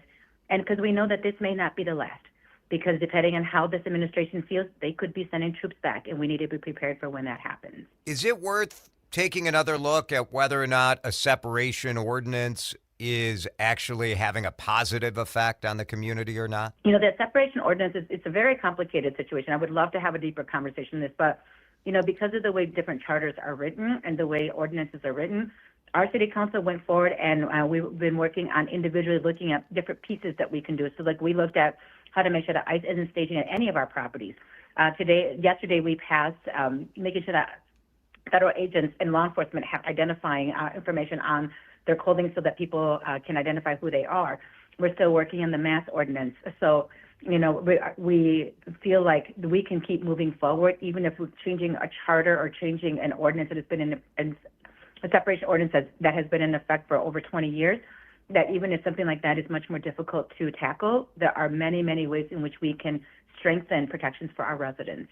Yeah, it's interesting because I wonder if the individual protections that you pass are things that are not as triggering to The federal government, for example, which has been very vocal about being opposed to the idea of a separation ordinance. So I wonder if there's, and I don't know that there's an appetite with the St. Paul City Council right now to reconsider that sort of stuff, whether even having a separation ordinance is a good idea. Yeah, and those conversations that we continue to have about how do we show up the best as a city to protect our residents, and that means that everything is on the table all the time. Mayor Kaohly from the city of St. Paul, appreciate the time today. Thanks for being with us. Thank you for having me. This is Drive Time with DeRusha on News Talk 830 WCCO. All right, let's take a look at the forecast. Yeah, new month, still dealing with ice for the foreseeable future. You thought we were going to get rid of it, huh? No. The next few days, more of the same. Ice on the streets, ice in our neighborhoods, ice in places it shouldn't be. Bill, we're still talking about the weather, right? You tell me, Tom. Well, the groundhog did reveal we'd see 6 more weeks of ice. 6 more weeks of ice. Yeah, a lot of folks assume it'll just ease up eventually on its own. History says otherwise. Different kinds of ice, same responsibility. News Talk 830 WCCO. Retirement will be here before you know it. Get ready by listening to the Retirement Reality Report with Mark Dillon and David Linsky of L3 Family Wealth Partners. Join the Linskys Saturday mornings at 11 right here on WCCO. It's Chris Lindahl, and I am blown away by the latest comments from real people who've said yes to a guaranteed cash offer on their house and gotten their big red check. It was a fair offer, so we took it, and then we're all done with it. It just makes the moving process a breeze. I'm starting a fresh life, so I want to sell the house and start fresh. If I ever have to sell a house again, I will be calling them again. At the end of the day, you get your money and you can move on. Get your guaranteed cash offer and your big red check today at chrislindahl.com. Get ready for Bingo for Broomsticks with Ducks Unlimited, February 28th at the Gold Nugget Tavern and Grill in Minnetonka. Doors open at 11 a.m. with bingo starting at 12:30. Play for your chance to win firearms and great prizes. Register now at mndu.org. Chad back here with you on CCO. I want to talk insurance and the group I have trusted for 30 years. Not just me, my father, my boys. We have been with Amber Scholl and Associates the entire time. They are with American Family, and trust is the right word. When something awful happens with your business or your home or your car, you need people who are available. You need individuals who have a team, and they've handled every situation. Amber and her team have done that. Let's be honest. Insurance rates are complicated. You need someone who knows this business in all ways, and I wouldn't be with Amber for 30 years unless I totally believed in her. Call today, 651-738-4811, and tell me you heard this spot from Chad on CCO. We all have different skills, things that make us unique. And in the Minnesota Army National Guard, we combine all of that for a common mission, serving our home. I'm Sergeant First Class Cameron Riggs from Winona. We know strength isn't found alone. It comes when all of us fight for the same goal. When that goal is protecting what matters most, there is nothing stronger. What will you bring to help us build that strength? Go to nationalguard.com/Minnesota to see how you can get started. Paid for by the Minnesota Army National Guard. Brought to you by the Minnesota Broadcasters Association and this station. Time to find out how it's moving on the roads and what's moving in via the skies. This is traffic and weather together on CCO, starting with a check of the commute. Problems on the northwest corner of the Metro for North 169. It's a crash with injuries at 63rd Ave. Look for the right 2 lanes to be affected. Traffic squeezing by on the left side. It is slow as you make your way through that area. Get ready for the delays. If you're going to be traveling southbound, you can dock or slow down in place. Traveling 694 both directions. That's on the heavy side. As you make your way between Lexington and 252. Eastbound 394 plugged up between 100 and downtown Minneapolis. Joey Peterson, News Talk 830 WCCO. Washburn-McCreevy Funeral Chapels and Cremation Services has been providing compassionate and personalized service for over 160 years. Honor your loved one and ensure your own wishes are met. Call 612-377-2203 or visit washburnmccreevy.com. Now, the latest conditions and the outlook for the next few days with your CCO forecast. All right, forecast is brought to you by Washburn McCreevy Funeral, Cremation, and Pre-Planning Services. Let's get the latest from Chief Meteorologist Chris Schaefer. And it gets even warmer. Partly cloudy, 29 the overnight low tonight. That's warmer than our average high this time of year. Partly cloudy and 44 tomorrow. Plenty of sunshine for your Valentine's Day plans. A high near 49. The daily record high for Valentine's Day is 50. We're going to come awfully close. It does stay dry until Tuesday when some rain showers come our way because it still stays mild. In St. Paul right now, it is sunny. It is 43 degrees on CCO.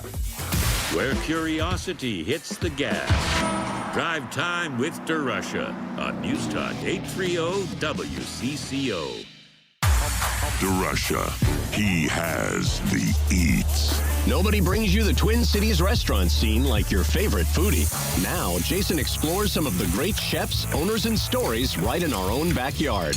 Drive Time now transitions into DeRusha Eats. And DeRusha Eats is brought to you by the Minnesota Pork Board. It is Valentine's week. Saturday is Valentine's Day. And, I figured 2 days before is about as much as advance notice as most guys are going to be receptive to. So today, we're talking about local chocolate with one of the best, one of the most talented chocolate makers and visionaries in Minnesota. Mary Leonard owns Chocolat, Celeste, and she's with us in studio. Mary, I've known you for a long time. It's great to see you. Hi, nice to see you too. What makes chocolate and Valentine's Day go together? Oh, I think that chocolate actually raises people's spirits when they get a box of chocolates. And I think that we all need that these days, a little more than in other years. Yeah. And so it's really an important thing to remember people that they're special to you. And chocolate has chemical effects on your brain. Oh. And it does make you happier. It makes you feel better. And the taste is fabulous. I was wondering what sort of chemical. I mean, if things are going to go well for me on Valentine's Day, there may be certain chemical effects that I want to take place. Serotonin. So increase in serotonin and dopamine. So if you were to give me love advice on Valentine's night, I'm with my wife. Yes. We're in our St. Paul apartment. When in the progression of things should the chocolate come out? I think it probably should be before dinner. Probably before dinner. Yes. And people usually wait for after. Yeah, but you want to make sure you get to enjoy the chocolates, not be full and say, oh, I can't. Especially the woman in the relationship saying, oh, I couldn't do that, and feel guilty about it. You have to just stop that in its tracks and say how much you love her. And you love everything about her and how she looks and her figure, and give her chocolate. Yeah. I mean, a wonderful champagne, not just any champagne to start the night off. If this is how I play the night, with any luck, we're not even getting to dinner at that point, Mm-hmm. And do you sing? You could sing a little something to her, too. I don't know if that's helping me at all. I'm not sure. Mary Leonard, Dan has heard me sing. I have heard him sing. It's not helping him at all. No. Yeah, I had a guy that sung to me, so it was always just extra special because of that. It's a little better. Yeah. It's a little better. Mary Leonard is with us. Chocolat Celeste is in St. Paul. Yes. And you've been around for how many years now? 25. And describe the type of chocolates that you create, because they are little works of art as well as being delicious. Well, first of all, I always make sure that I use the best chocolate that's available and that they're fresh chocolates. They don't have any preservatives, and that the effect of it is lasting. When you taste one of mine and you let it melt in your mouth, you can have that same flavor in your mouth for a few minutes. And I try to create a gift that's beautiful. I gave you a box that is a black box of chocolate. Indeed. That had a beautiful fuchsia hot pink bow on it. And I have to say, if you handed that to somebody with a bottle of champagne, there's no way that they would be, not thinking that it wasn't something that you really loved them. Yeah. Mm-hmm. Or you wanted to go for it. That's right. The box is part of it, right? Because the box is part of it, yeah. So talk a little, and I'm holding a box if you're watching on our stream right now. This is a 4-piece. That's a 4-piece box. And the box itself has like a little red. It's red, which, of course, the color of love, but it's got like a little shine. It feels like a jewelry box, like very luxurious. And I'll have to say, the guy that gives that is usually the one that walks in the door, and I have to say, he's not the guy that I'd ever go out with or marry. Oh, the 4-piece. No, he's looking to make sure he gets out of there with not spending much money. But of course, they're fabulous chocolates that are in there. They're, there's a raspberry and an amaretto and a milk chocolate one. It's a sample of every flavor or combination we have. Some of our chocolates, we call them bonbons because they have images on top. We have 12 of each, 12 flavors, or actually we have 16 flavors.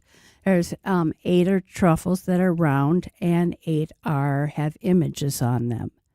And they all have something to do with Valentine's. This Valentine's Day. Little lips on my this one. favorite one is actually champagne hibiscus. Ooh. And it's unbelievably good. I made it again today, and it was, I had to lick the spoon on the way to the sink.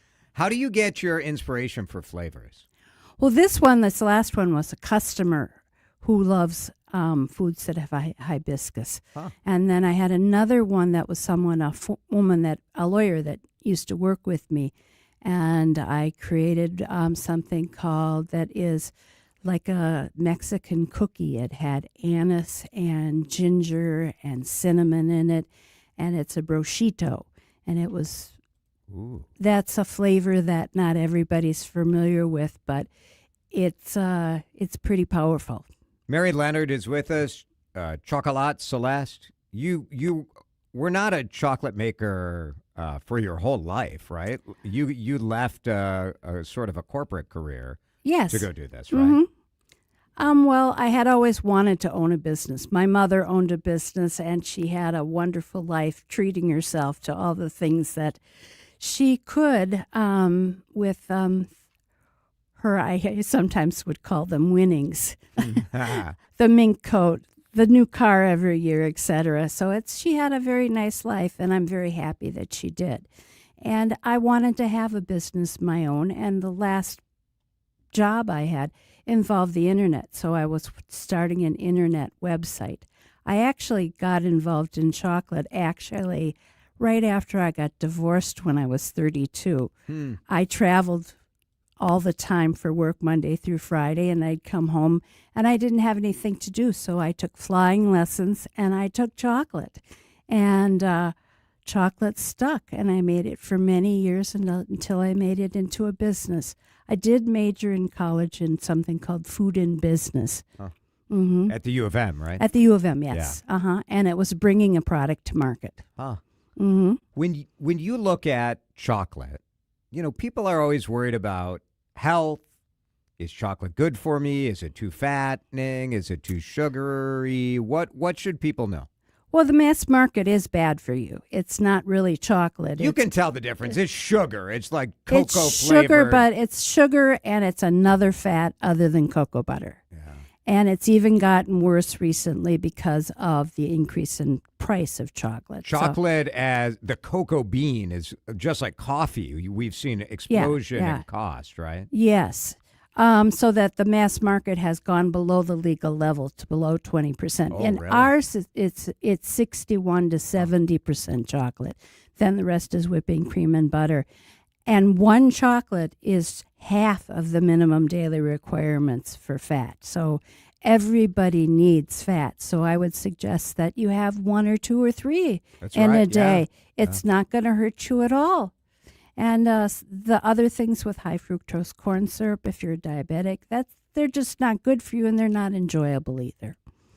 I think, especially right now, like trying to support a local chocolate maker is really important. That, I think, as a gift, also says that you care about our community in a time that we know retailers have been struggling a little bit. Yeah. We've been struggling a little. I put a list at Minnesota Monthly's website. Obviously, Mary is here, so we want you to support Chocolat Celeste.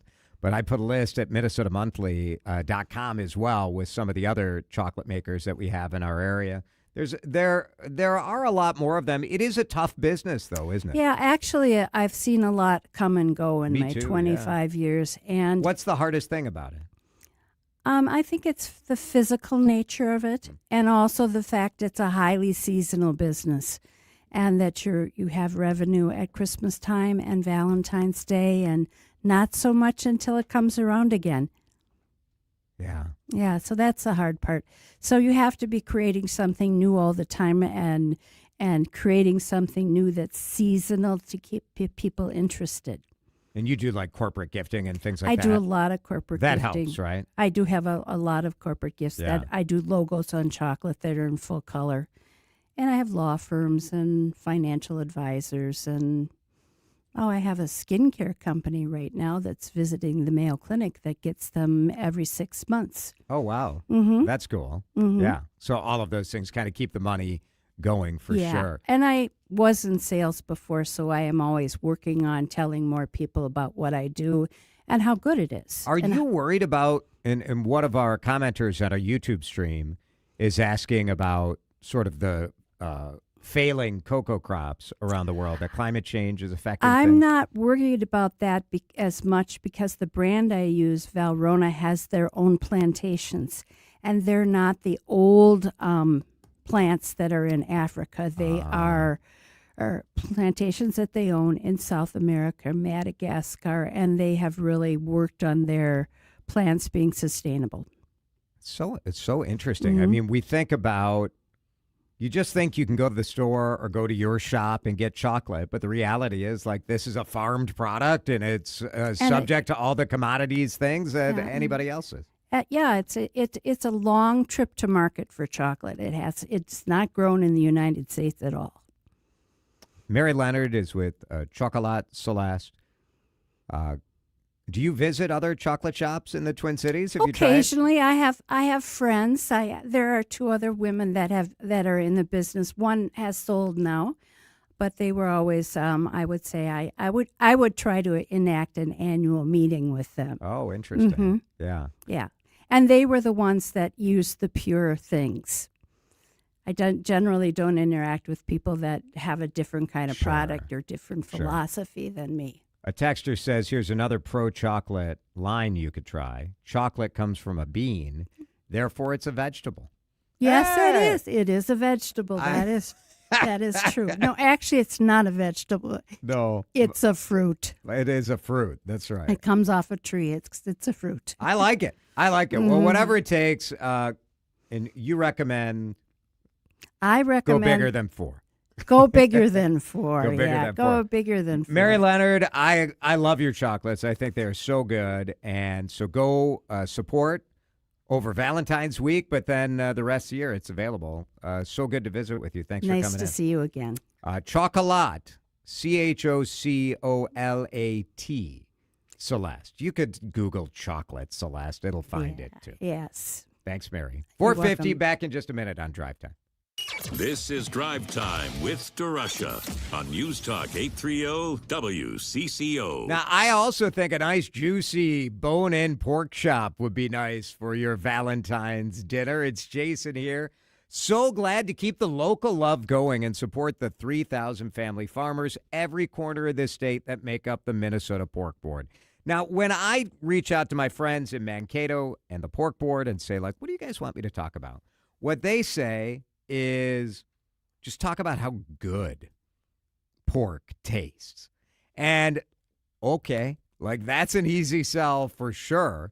Last night, I've been living the pork lifestyle, I'm not going to lie. I had pork, I had some sausage this morning and an omelet at a restaurant in St. Paul. And then last night, it was a little bit of pork tenderloin for my dinner. But pork works so great in tacos. You can use ground pork to make a patty or make a salad, lettuce wraps, all sorts of great options. And if you need inspiration, there's a terrific website, tastewhatporkcando.com. Put flavor on the table. Do it tonight. Do it Valentine's weekend. Go to your grocery store and your butcher shop, and let's have Minnesota pork for dinner tonight.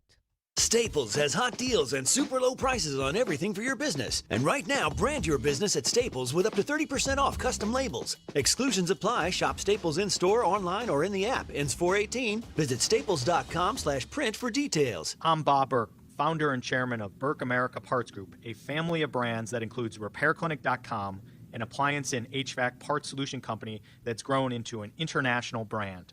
Before AmericanEagle.com, we partially launched a new technology platform developed by another firm.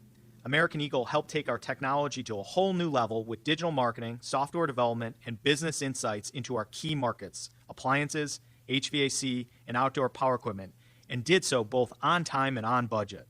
AmericanEagle.com has the resources, experience, and talent needed to produce solutions.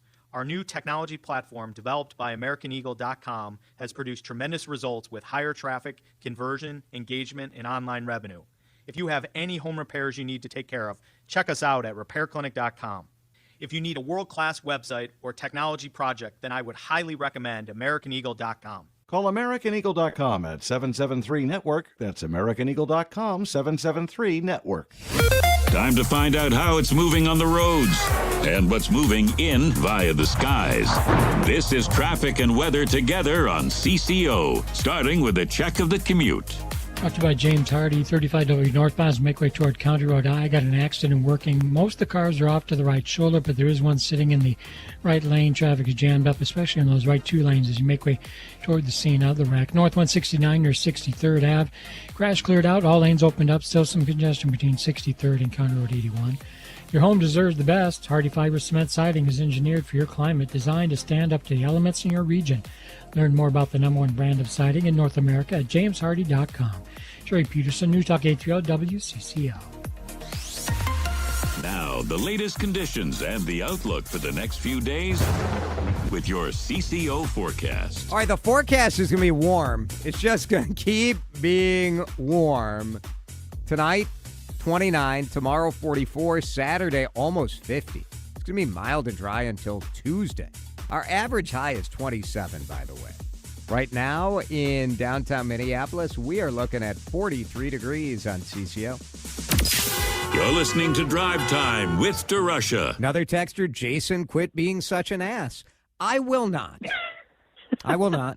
On News Talk 830 WCCO. Well, once again, Minnesota carrying the rest of the world. It's what we do, Dan. I mean, no surprise if you're an Olympic hockey fan and you don't want a spoiler. Well, get over it. Like, we don't have to deal with that anymore, right? Like, it's spoiler city now. Remember when we used to warn people? Yeah. I'm going to give an Olympic result. But that's pre-streaming. So Yeah. it's not like, if you were caught out and you had taped the game at home and you were away, then But maybe it wasn't always live, right? Like, you just get it when it was You can watch on. it on your phone wherever you're at. Sorry, no more spoiler alerts. Well, anyway, we gave you the spoiler alert. But War Road Zone, Brock Nelson with 2 goals as the Americans just destroyed Latvia. The score was 5-1. Should have been 7-1, but 2 goals disallowed because the referees were clearly biased. Quinn Hughes had 2 assists. Should have had a goal. Wild. One of his goals was waved off. Any other Minnesota people we can claim there? Basically, it's Minnesota 5, Latvia 1 is how we're gonna approach it. I mean, is Latvia, like, what do we know about Latvia? They're in the tournament. Latvia's capital city is, do you know the capital city? Can anyone name the capital city I'm of going to Latvia? go with Dave Harrigan's earlier answer today, Latvia City. No, not correct. Riga. Sure. Riga. Which the is capital. nicknamed Latvia City. That's what everybody calls it. Yeah. The translation. What is Latvia famous for? Latvians. Yep. The Latvians. Are there any, like, celebrities, like, famous? I mean, they got a couple of NHL players on their club, I think. More than Italy, I believe. According to Google AI, Mikhail Baryshnikov. That's pretty good. It's not bad. He was born in Latvia. Riga. Otherwise, it's a couple of opera singers. That's all you got. You know. If you, Inga Drozdova. Of course. Inga Drozdova. Who could forget Inga? If you Google Inga Drozdova, I would recommend, doing it out of sight of your wife. The incognito tab, perhaps? Inga was a Playboy playmate, according to Google.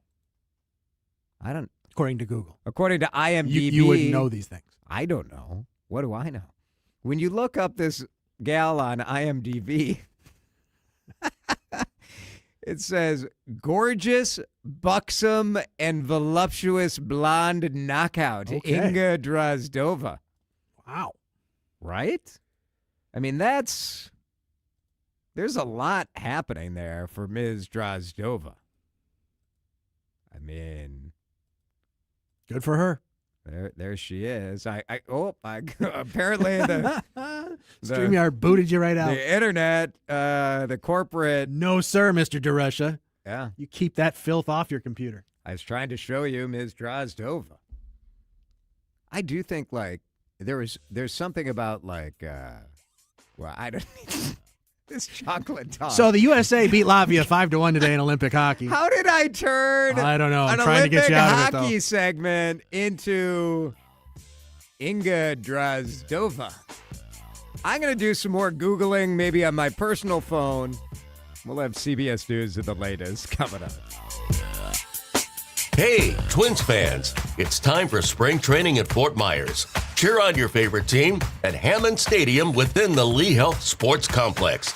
Then explore our islands, beaches, and neighborhoods between games. Sink your toes into white sand. Discover lush nature preserves filled with wildlife and dine on fresh Gulf seafood. Turning your love for baseball into a relaxing vacation just feels right. Start planning at visitfortmyers.com. At the UPS Store, we know being a small business owner means holiday time is still go time. Still get those orders shipped time. And still re-up on stamps and supplies time. That's why this upcoming holiday, while others close up shop, we'll be open. And happy to help you keep being unstoppable. Come into your local store today. Most locations are independently owned. Product, services, pricing, and hours of operation may vary. See Center for details. The UPS Store. Be unstoppable. This is the story of the one. As the purchasing manager at a manufacturing plant, she knows the only thing more important than having the right safety gear is having it there when you need it. That's why she partners with Grainger for auto reordering, so her team members can count on her to have cut-resistant gloves on hand, and each shift can run safely and efficiently. Call 1-800-GRAINGER, click Grainger.com, or just stop by. Grainger, for the ones who get it done. Keeping you in the know and in the conversation. News Talk 830 WCCO. 1029 HD2, Minneapolis, St. Paul. Streaming live via the Odyssey and iHeartRadio apps. This is CBS News on the Hour, your home for original reporting. I'm Stacey Lynn. President Trump announced a rollback on regulations for greenhouse gas emissions. CBS's Erica Brown says there are big concerns. This action flies in the face of science. Dr. Gretchen Goldman is president of the Union of Concerned Scientists. She says the administration is allowing the fossil fuel industry to, quote, run amok. We're going to see some immediate impacts of this, increases in emissions and health harms in communities. Statements from several auto companies and groups are welcoming the changes, but add they are committed to reducing emissions. A funding bill for the Department of Homeland Security failed in the Senate because Minority Leader Chuck Schumer says Democrats insist on reforms for ICE. Today asked a simple question. Will you rein in ICE's abuses? Or will you vote to extend the chaos? Republicans chose chaos, and the Democrats, we refused. Law enforcement in Pima County, Arizona, are out with a plea to the public for help in the case of missing Nancy Guthrie. CBS's Andres Gutierrez is in Tucson. They're asking people to check their cameras for video on January 11th from 9 p.m. to midnight, and then again on Saturday, January 31st from 9:30 in the morning to 11 a.m. The Sheriff's Department says that there was apparently a suspicious vehicle spotted. They set up a special form online to upload video. The immigration operation is leaving Minnesota. Suleiman Adan with the Council of American Islamic Relations says while federal agents are heading out, withdrawal does not erase harm, it does not erase fear, and it does not erase what families in this city have endured. a protest outside of Snapchat headquarters in Santa Monica, California. Reporter Rick Montanez is with CBS News Los Angeles. They blame the tech giant for ignoring parents' concerns. They say the algorithm is designed to addict children to the platform. Parents had a lot of heartbreaking stories. A quarter of a counterfeit pill he got through Snapchat. It was pure fentanyl. His last message was on Snap, "Are you sure this was real?" In New York City, state and local officials raised the giant pride flag again at the Stonewall National Monument after an order by the Trump administration ordered it to be removed. The monument stands outside the historic Stonewall Inn. That's the birthplace of the modern LGBTQ+ rights movement. On Wall Street, stocks plummeted today. This is CBS News. Join Adriana Diaz and Kelly O'Grady for the perfect start to your weekend. Ease into your Saturday with CBS Saturday Morning on CBS and streaming on Paramount+. Minnesota's trusted voice. Every hour. Let's get you caught up with what's happening now on News Talk 830 WCCO. Mostly clear, 42 degrees at 5:03. I'm Laura Oakes. As you've been hearing on CBS News and right here on WCCO Radio, the largest immigration enforcement operation ever carried out in the United States is coming to an end.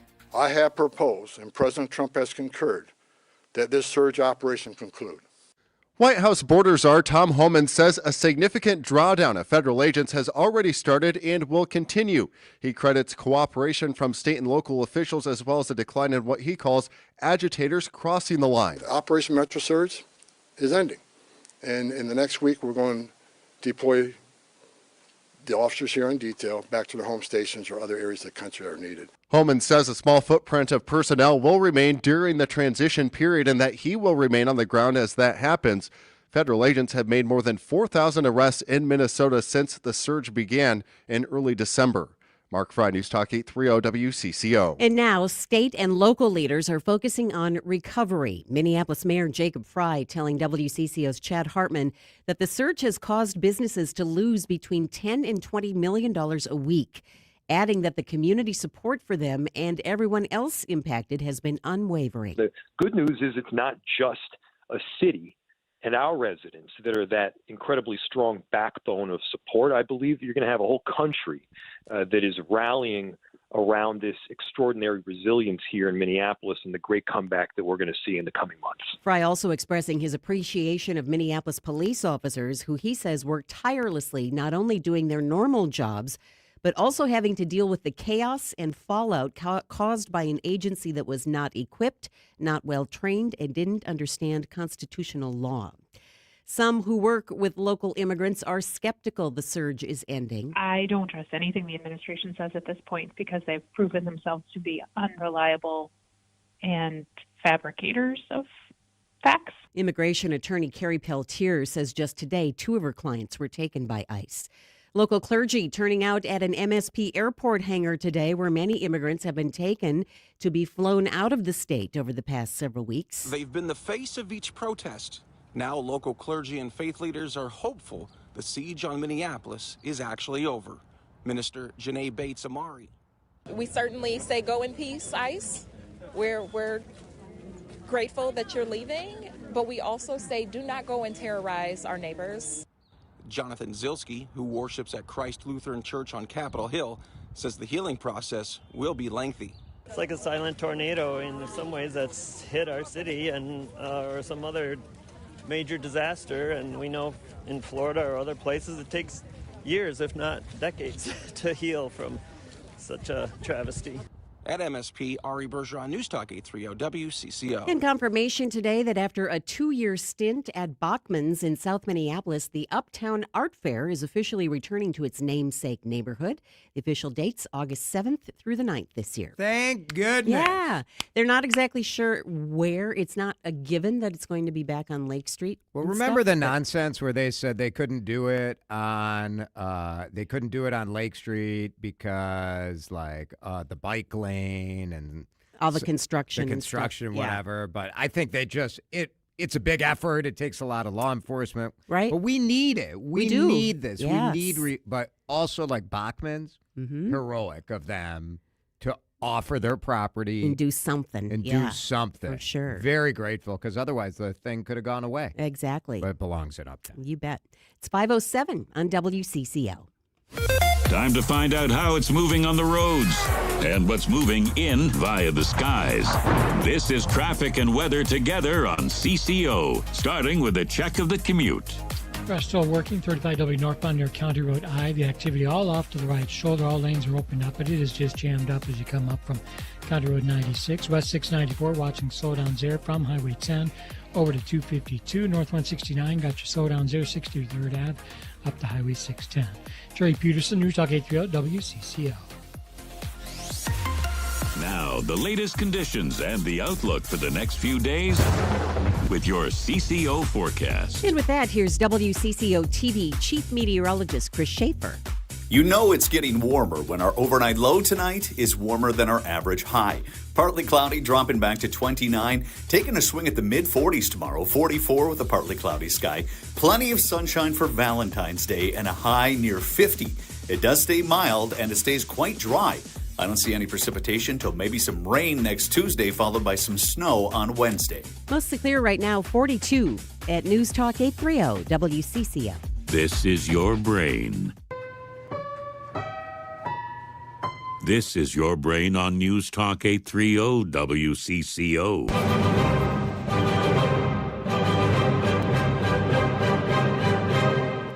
Any questions? He knows news. He knows talk.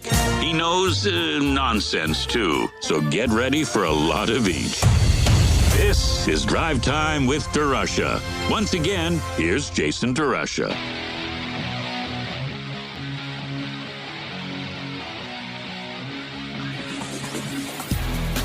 It is Thursday. It is so good to have you with us. The sun was shining today, and I think a lot of us felt like a weight was taken off of our shoulders as well. Now shut up and drive. We'll believe it when we see it, but I think all of us know, no matter how much you want to pretend that you don't, we all know that things are better in Minnesota without 3,000 federal agents, masks on their faces, unmarked cars, driving all over the place, grabbing people off the streets in some cases, saving us from the scourge of dishwashers, cooks, daycare providers.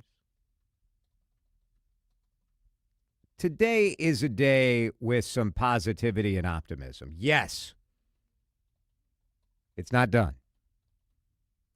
Yes, there does need to be accountability. And we're seeing some of that playing out in Congress right now. But I think we are also allowed to say, we needed this. We need this. This will be better for Minnesota. And then we can go about the process of figuring out, how do we enforce immigration laws? How do we rebuild our businesses? How do we get people who said they were impressed by the way Minnesota stood up to what many believed was a federal government that was going too far? It captivated the world. People were watching this from the world. Now your job is to invite people to come here. Come visit. Come see why we love this place. Whatever your politics are, we love Minnesota.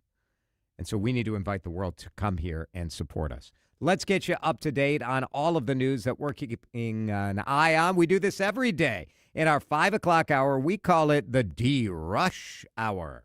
The headlines you might have missed without missing a beat.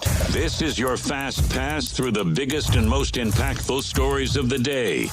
Welcome to the DeRush Hour headlines, starting with the lead. And obviously, the lead story began at 8 this morning. I was listening, as perhaps you were, live on WCCO radio during the morning news with Vanita when Tom Homan does his 8 a.m. You can get your butt out of bed, you lazy reporters news conference.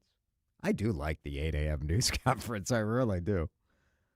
And he declared success. Tom Homan saying that they were going to draw down, and not just draw down, the surge of ICE agents. They were going to end the operation here. 3,000 agents at one point deployed to, well, centered on two communities, Minneapolis and St. Paul, that combined have a little over 1,000 sworn police officers. It led to clashes in the streets. It led to parents patrolling outside of their schools and daycares. It led to 2 people being dead, a third being shot. To call it a success is an insult to the concept of success, in my view. Tom Homan, though, did bring a different approach than we saw from the Christie Dome, a Greg Bovino approach. And that approach was largely welcome by law enforcement. Here's Tom Homan coming real close to saying that maybe they went too far. There were some issues here, and we addressed those issues. But I'm not going to sit here and say anybody did anything wrong. No, why and would that, you? They were, unprofessional. No, God, no. I'm going to say there were some issues here. Yeah, some issues. We fixed those issues. Right. We've had great success with this operation, and we're leaving Minnesota safer. Okay, that's debatable for sure. If indeed they did arrest people who were a danger to our community, I'm glad. We will perhaps never know the true number of people who were here without proper documentation, who should not have been here, that were taken into custody. More of interest to me, I'm curious how many people were taken into custody that never should have been. Because an error rate of 10 or 20%, to me, again, is not how I would define success. The governor, Tim Walz, who, frankly, had a pretty low profile publicly during all of this. It was people who were organizing protests and organizing the more controversial observation, agitation. But the governor said things did change when the White House made a change in management here. I think probably what changed was when Tom Homan came here, I could get a conversation with someone. Not a single interaction, Christie Nome, Bovino, or any of the rest of them, and an arrogance that it didn't matter. Pretty significant. I think it's a failure all the way around. The fact that there was no conversation before ICE came, there was no conversation while they were here. Just a train wreck, in my view. One other point that the governor makes as we go forward is that just because we are going to see these agents leave, there are still many unanswered parts of what's been going on here over the last couple of weeks. They left us with many unanswered questions. Where are our children? Where and what is the process of the investigations into those that were responsible for the deaths of Renee and Alex? In Congress right now, the Democrats have blocked funding for the Department of Homeland Security because the funding bill, the Senate Democrats blocked that bill. And it's this was very expected because talks on limiting ICE's power and the president's power have deadlocked. But that is where we're at. Now, I do want to be clear. If you are here illegally, it is fully within law enforcement's power to take action. And if you are here illegally, There are many personal, sad aspects of that to me. But it is very reasonable for a president to say, we're going to take action. And I think overwhelmingly Americans are supportive of enforcing our immigration laws. You can't enforce them this way, though. The disregard for human life, for process, for professionalism, for disclosure, for the legal process, for an appropriate place to have people locked up, for access to attorneys, the whole thing, to me, is inexcusable. So if you only focus on like, well, they got some bad guys out, well, at what cost? At what cost? To me, that is the question. Speaking of at what cost, Carol Levin with an investigation that, my gosh, is absolutely heartbreaking. People caught in the middle paying the price for Minnesota's fraud crisis. Minnesota's fraud crisis came knocking. We're here for the eviction. Janelle Hansen, she goes by Sky, lived in a Minnetonka apartment. What? When sheriff's deputies arrived. I'm scared. Armed with an eviction order for Jane or John Doe. A.J. Legault investigating, and this story was so sad. Vulnerable people put out on the street because the fraud crisis. Sky in this story, A.J. Said on X today, is so thankful for all of the approach of people trying to help her, trying to find her the proper supportive housing that she needs. But when you look at this effort of going after the supposed worst of the worst with immigration, which was precipitated by anger over fraud, and now we're left with the U.S. Attorney's Office that has far fewer prosecutors fighting fraud. That's why I feel we are not safer after ICE, because largely of what happened at that U.S. Attorney's Office. Let's talk about the Olympics, because there are Minnesota stories all over the Olympics. We talked about the USA hockey team that won against Latvia and the Minnesota connections on that team.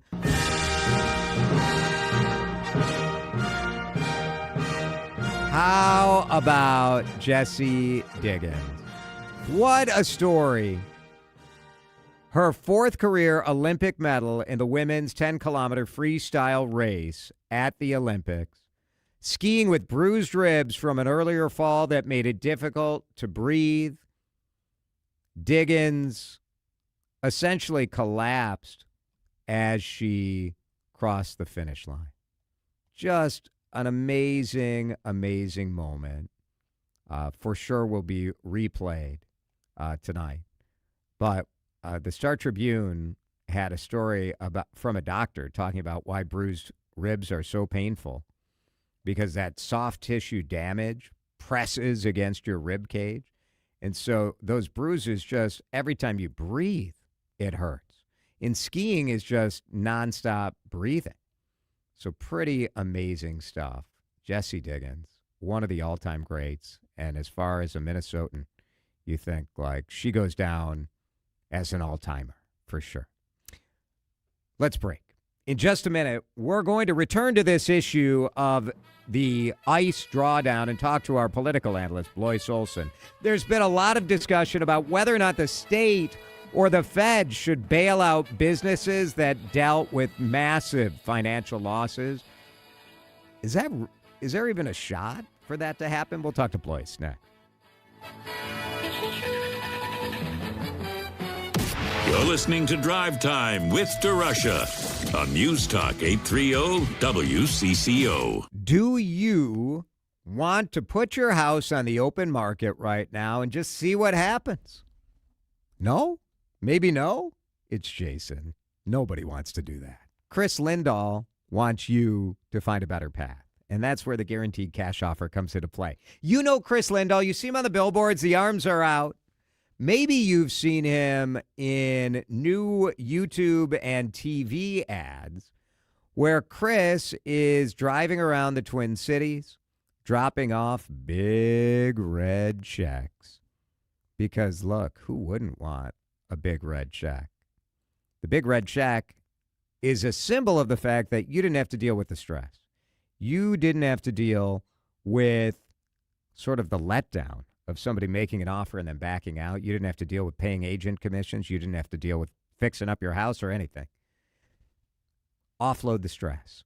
Get the big red check and reach out to my friend Chris Lindahl. He's a Minnesotan. He will take care of you.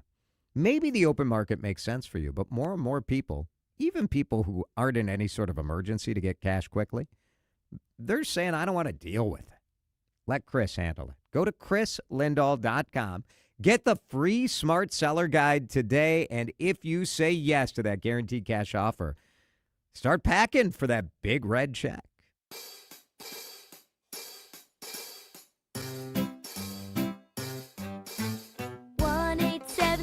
Cars for Kids. KARS Cars for Kids. 1-877 Cars for Kids. Donate your car today. 1-877 Cars for Kids. KARS Cars for Kids. 1-877 Cars for Kids. Donate your car today. Donate your car today at carsforkids.org. Your car, running or not, can be picked up as soon as the next day. No title, no problem. Call 877-CARS-FOR-KIDS or go online at carsforkids.org to donate today. 1-877 Cars for Kids. KARS Cars for Kids. 1-877 Cars for Kids. Donate your car today. Now accepting donations of land, homes, buildings, or any kind of real estate. At Uline, the prevailing opinion is, if you don't live it, you don't believe it.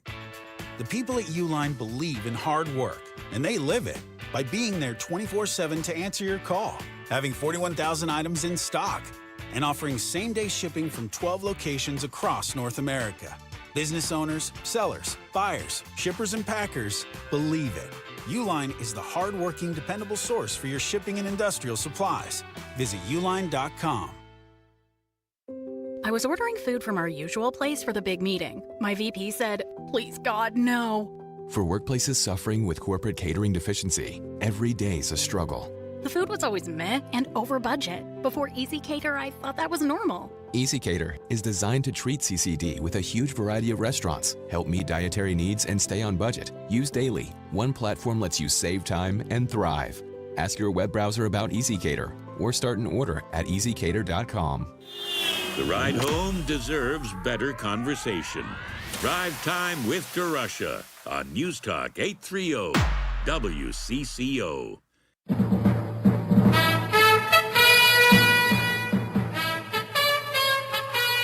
DeRush Hour News headlines. We're going in depth now with a question that I think is on the minds of a lot of people in the Twin Cities who have seen their businesses suffer over the last couple of weeks and now are left saying, all right, like, who's going to help us? Our WCCO radio political analyst, the host of Sunday Take, the publisher of Morning Take, Blois Olson, is with us in the John Schuster Coldwell Banker hotline. Blois, first of all, I understand that people are still, when the federal government says we're going to draw down, you don't have to take it at face value. People want to see what really is going to happen. But objectively, today I feel like is a better day than yesterday. Do you agree? Yeah, no, Jason, I think there's a lot of people who are waiting for this. And it's like so many things that we've experienced the last 6 years.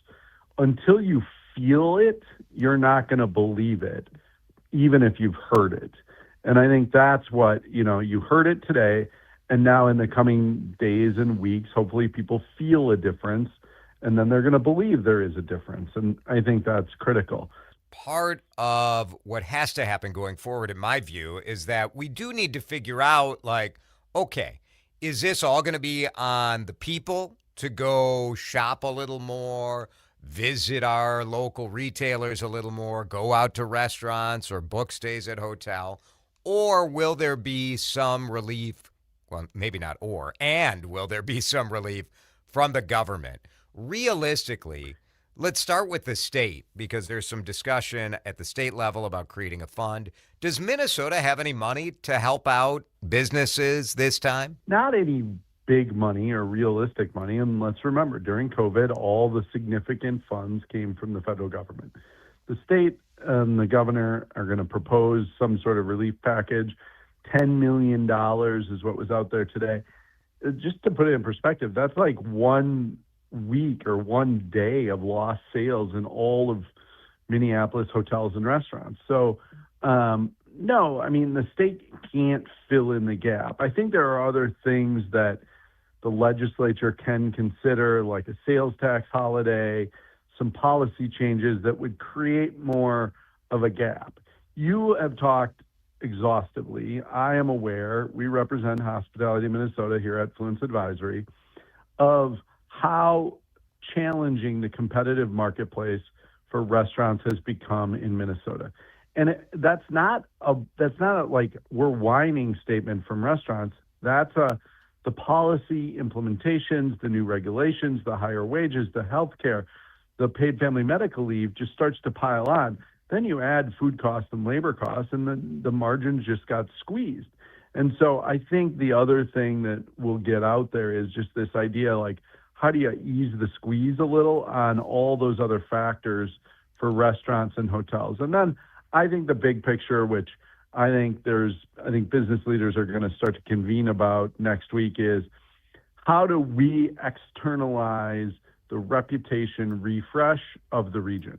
And I think that's the other thing that you'll start to see, that, people are like, no, come visit. And by the way, the weather, by the time all of this gets going, it'll be spring and we're all going to feel great. And there's going to be a warmth, like top 10 weather day every day.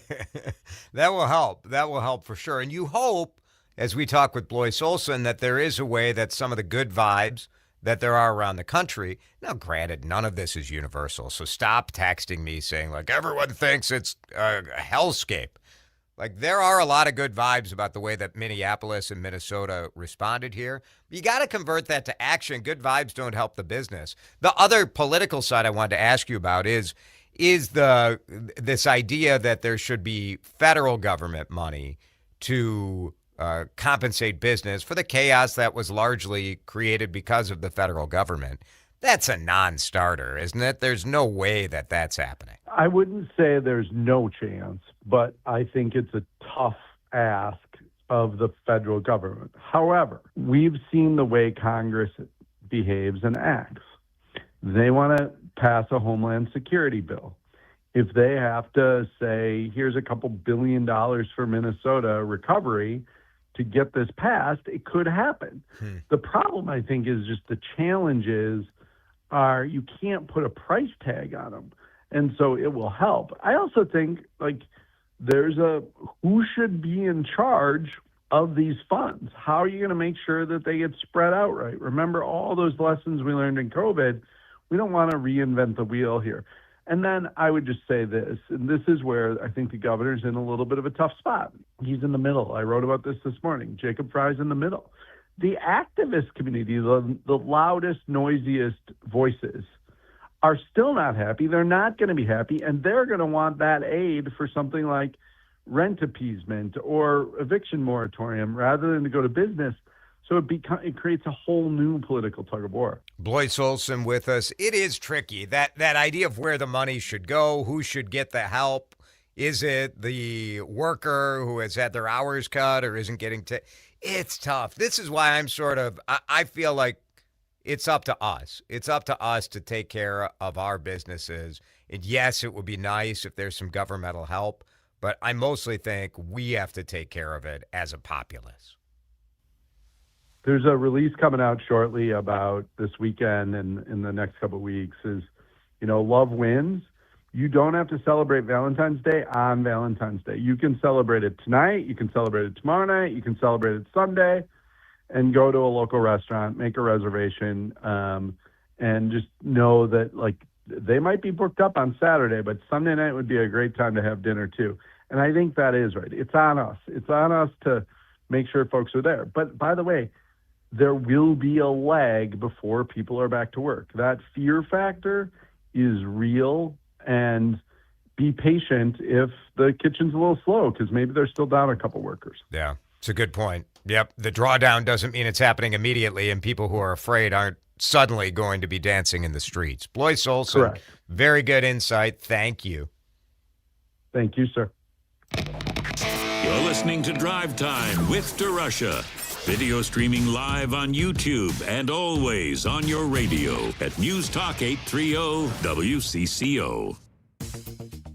Time now for today's Spotlight on Tech, sponsored by Ethos. 1 in 5 U.S. consumers say they use AI every day. Morgan Stanley surveyed 2,000 U.S. consumers, with 3 in 4 saying they use AI for personal purposes, and nearly as many said they use AI at work. Morgan Stanley says personal use of AI mostly revolves around searching for information and problem solving, with 2 out of 3 people saying they use AI for writing and editing text. I'm Jason Brooks.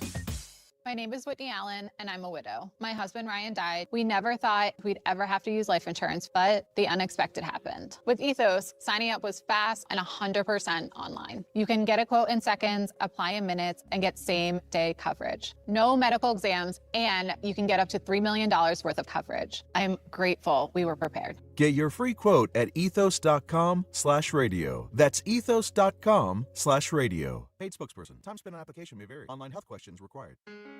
In a world that's racing a mile a minute, a split-second distraction can change everything. I'm Mike Bryant from Bradshaw & Bryant. Every day we see too many people, heads buried in their phones, unaware of the dangers they're in. Texting and driving isn't just reckless, it's playing Russian roulette with your life and the lives of others. In just 4 seconds of distraction, you've driven the length of a football field. Is there any text message that's worth your life, that's worth the lives of others? I've been fighting for the rights of the injured for over 30 years, but I'd rather you never meet me in a courtroom. So hear me now. Stop texting and driving. Pay attention. Value your lives and the lives around you. And if you won't, know this. At Bradshaw & Bryant, we're relentless. We won't back down. We bring justice to those that need it. Find Bradshaw & Bryant, personal injury attorneys at minnesotapersonalinjury.com. With Mike Bryant on your side, seeking justice for the injured. Bradshaw & Bryant. This is the story of the one. As an HVAC technician, he and his digital multimeter are in high demand. So when a noisy office HVAC turns out to be a failing blower motor, he doesn't break a sweat. With Grainger's easy-to-use website and product information, he selects the product he needs to keep everything humming right along. Call 1-800-GRAINGER, click Grainger.com, or just stop by. Grainger, for the ones who get it done. As a mom, comforting my family is what I do best. Vicks Vapor Stick provides soothing, non-medicated Vicks vapors in an easy-to-apply stick, and it dries fast, so there's no mess. I use it to comfort myself and my family. Thanks, Mom. Vicks Vapo Stick, soothing comfort for the whole family. And try Vicks Vapo Shower Max for steamy Vicks vapors when you need more comfort for yourself. Use as directed. Time to find out how it's moving on the roads and what's moving in via the skies.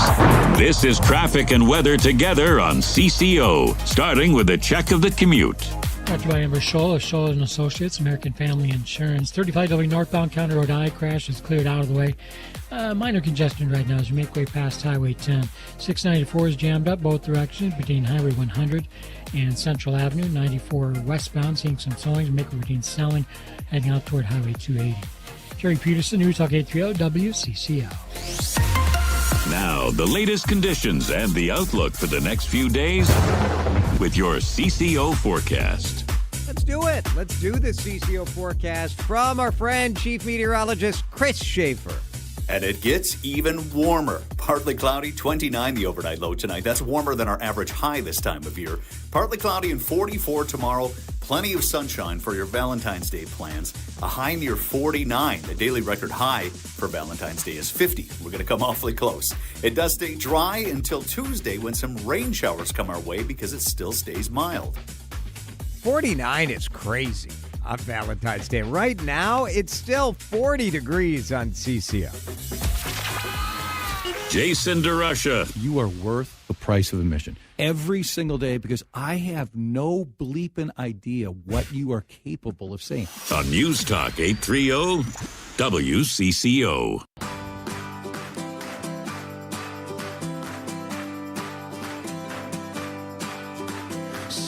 $2 beer goes a long way to building some goodwill. The reaction to the Minnesota Twins today announcing that they are bringing happy hour to Target Field. Sometimes it's so obvious that people want to have fun. They want to come out to the ballpark, and they want cheap beer. Does this change your reaction and your vibe around the Minnesota Twins? 651-461-9226. I think it will. The Twins today launched a new campaign called No Place Like Here, which is all of their kind of specials. And look, $2 beer every Friday and Saturday. They'll have happy hour specials during that on hot dogs and snacks. On Sunday, the kids' day, Sunday's always family day. They'll have free ice cream for kids under 12. And then they also launched this Twins Pass, where you can buy an all-in pass, which lets you in the ballpark. You don't get a seat, but they've got like all those indoor bars, whatever. And let's be real, like for much of the year, I'm gonna guess you can find your way to a seat. $229. It's about $100 less than it was last year. It includes the home opener. Just getting a ticket to the home opener could easily be $229.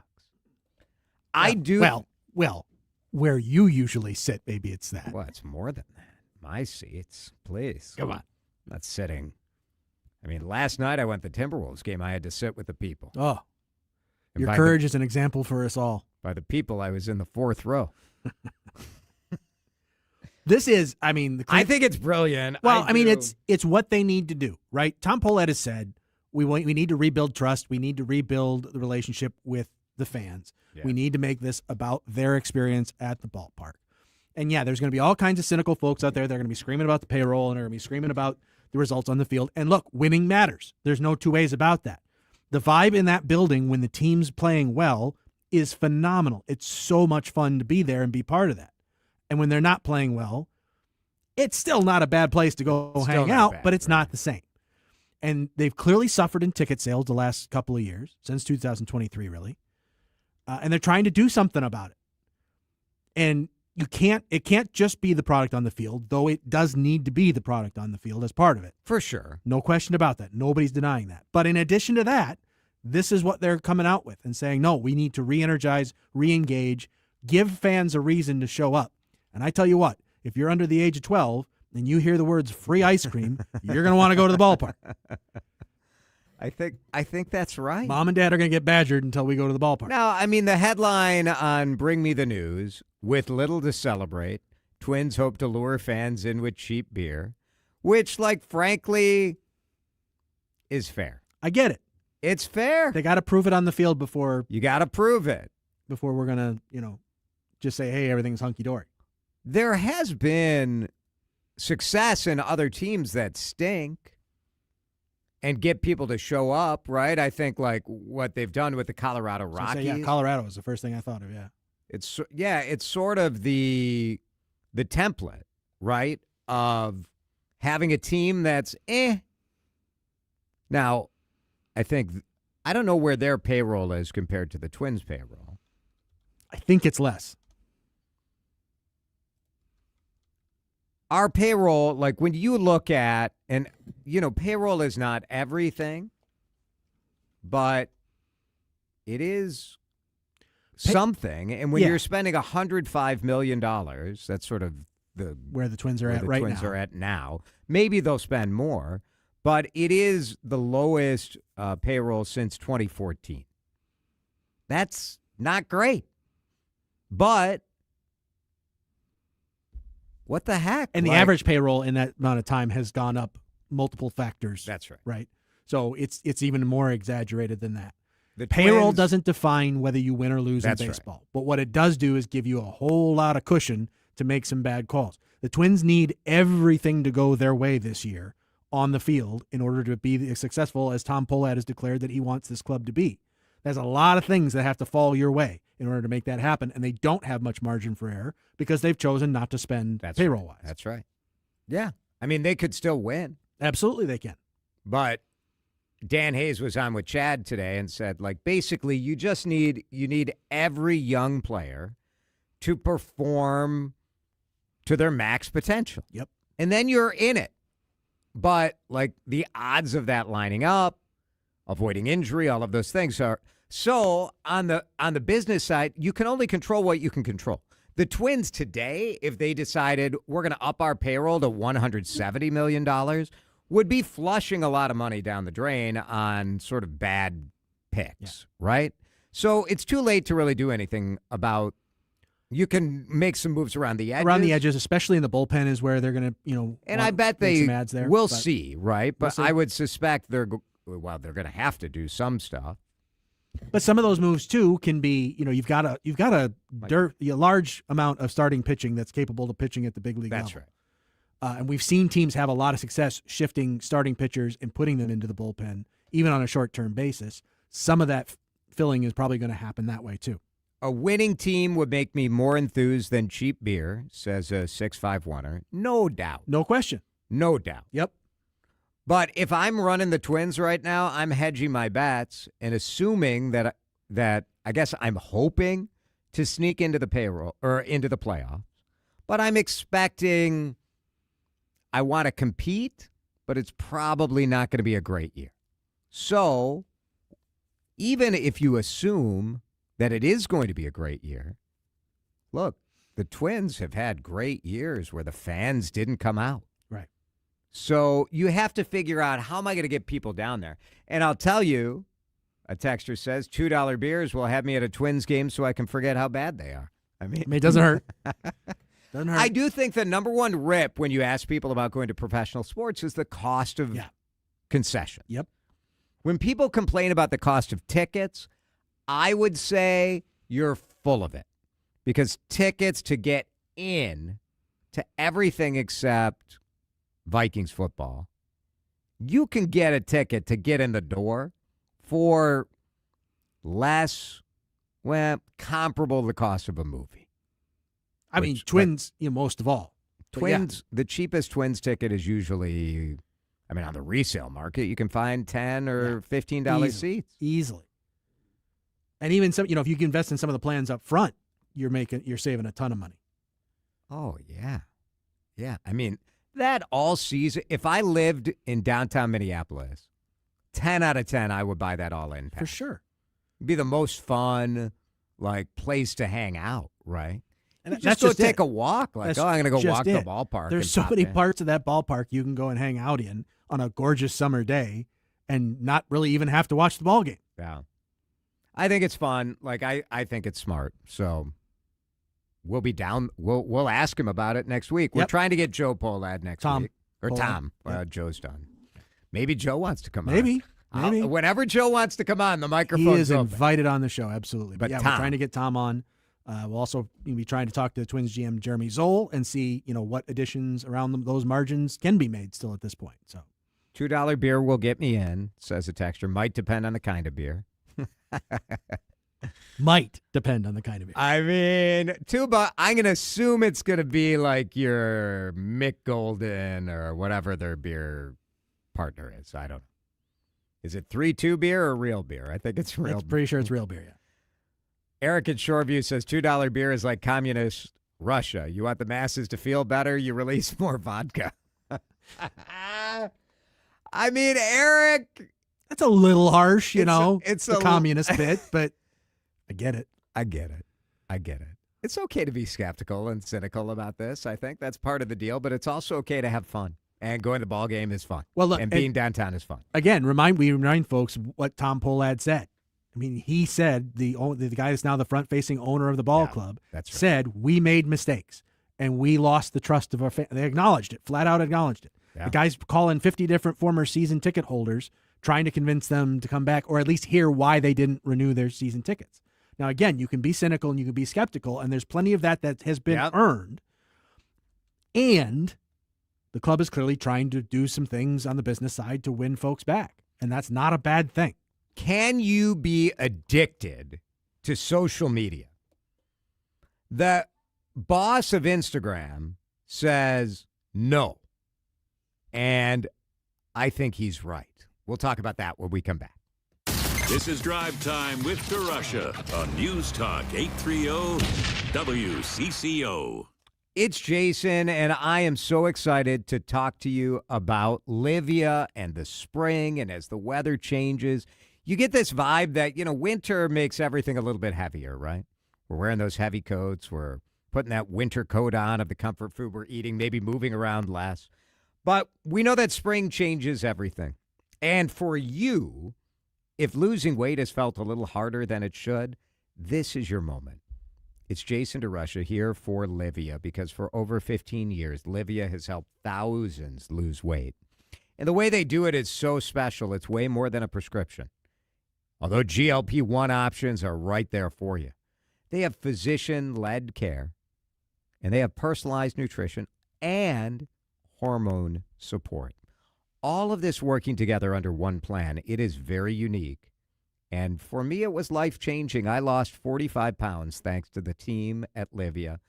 Acknowledging that I needed help was the hardest thing. Getting across the finish line, Livia made it easy. And now it's been 3+ years, and I've kept those 45 pounds off. You could be 15 pounds lighter this spring. I want you to stop starting over and start with Livia. Livia.com. You can book your free consultation on that website today or call 855-GO-LIVIA. He once disagreed with himself and still won the argument. When he speaks, algorithms listen. He actually said a Minnesota goodbye in under 10 seconds.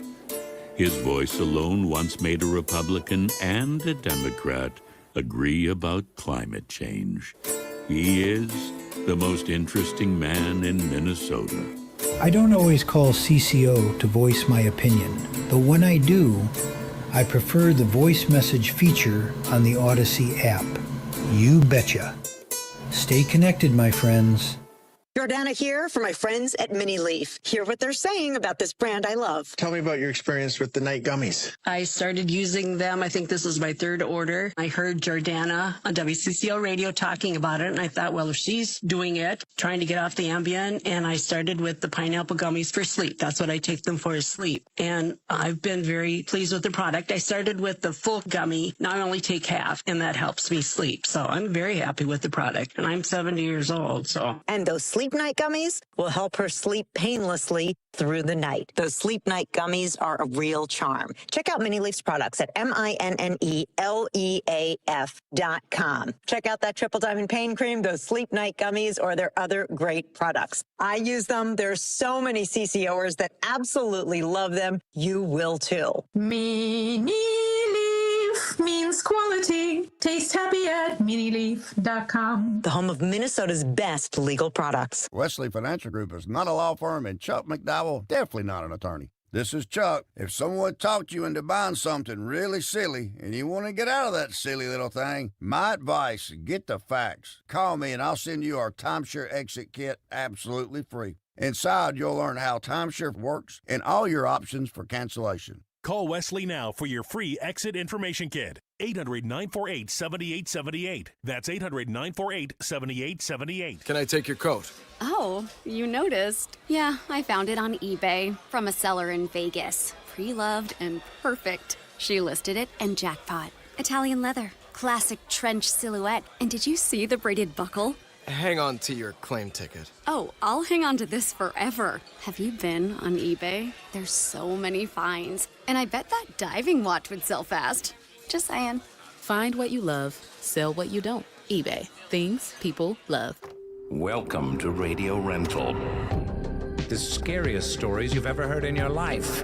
All told by real people. And off we go.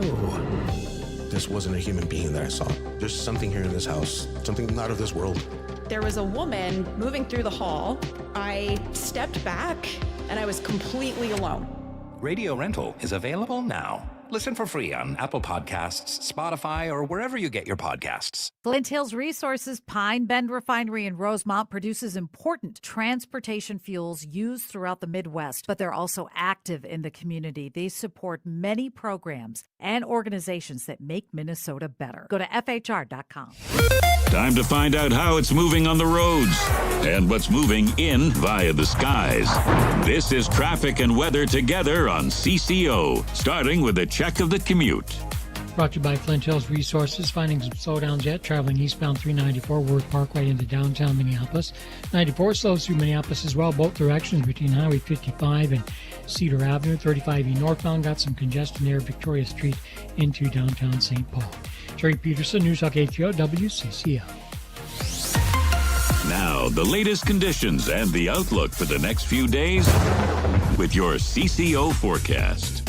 Forecast is for unseasonably warm weather, and I think you're going to enjoy it. Tonight, Chris Schaefer tells us 29 will be the low. Tomorrow, 44. Saturday, sunny and 49. Dan Cook's going shirtless. He's declared it. Mild and dry until Tuesday. Right now, it is 40 degrees on CC. Jason DeRusha. He just doesn't know when to shut up, and he doesn't necessarily listen to really smart people. Drive Time with DeRusha on News Talk 830 WCCO.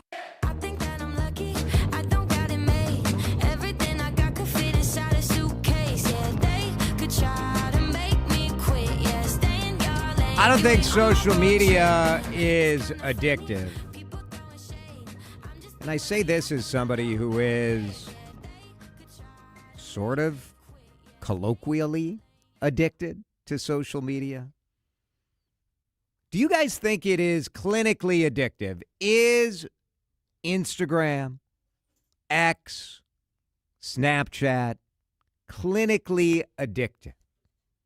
It's a debate playing out in a trial. This landmark class action sort of lawsuit. And the head of Instagram said, well, he's like, it's not clinically addictive.